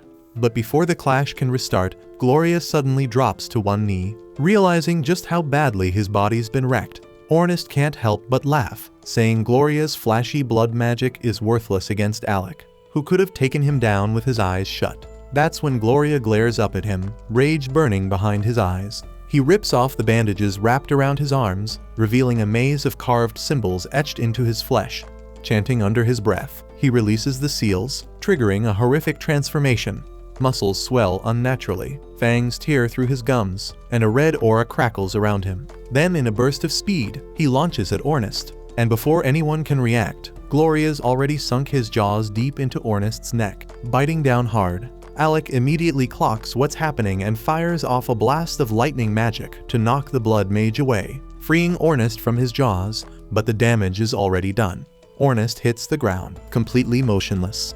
Wasting no time, Alec launches a rapid volley of lightning spells, but to his shock, Gloria is so absurdly fast that he zips right through them, dodging every bolt like it's nothing. Alec quickly shifts tactics, and instead of aiming directly at Gloria, he summons a massive arcane circle overhead and calls down lightning from every direction, hoping to blanket the area and force a hit. But even that plan crumbles as Gloria taps deeper into his blood magic, fully restoring his strength. He gathers a torrent of blood into twin razor-sharp daggers and hurls bladed shockwaves at Alec, forcing him to throw up a mana shield around himself and Ornust to prevent them both from being torn apart. The final strike shatters Alec's barrier, and Gloria thinks he's finally cornered his prey. Just as he prepares to finish Alec off, he notices that Ornust's body is gone. He then spins around and sees Ornust leaping at him, spear in hand, going for the kill. But Gloria reacts just in time, deflecting each thrust with his daggers and swatting Ornust away, even landing a solid kick right to his face. Ornust hits the ground hard, but he scrambles back up, only to be driven down again by Gloria's relentless onslaught, dodging, parrying, striking, and punishing him with vicious kicks that send him stumbling back until he collapses again. Turning to Alec with a twisted grin, Gloria mocks him, saying it's his turn to watch now. Watch as his useless little friend bleeds out right in front of him, powerless to stop it. But to his surprise, Ornust isn't done yet, and out of nowhere, he drives his spear into Gloria's gut, and the weapon erupts in flame. As the blood mage recoils, Ornust thinks back to when he was a kid. He used to train with a boy who was practically a prodigy with the spear, and no matter how hard Ornust tried, how much time he put in, how many bruises he racked up, he never stood a chance. That kid never trained a single day in his life and still wiped the floor with him. But in the end, it wasn't Ornust who beat him, it was the hard fate. The prodigy ended up with lung cancer and dropped dead before he ever became anything. Fueled by that bitter memory, Ornust charges in again, throwing blow after blow at Gloria, forcing the blood mage back under the weight of his burning resolve. Alec watches closely, heart racing, wondering if this final push will be enough to finish the fight, or if Gloria still has one last terrifying trick left. That concludes this episode. Thank you for watching. If you want to see the next part, be sure to subscribe to the channel and turn on the notification bell.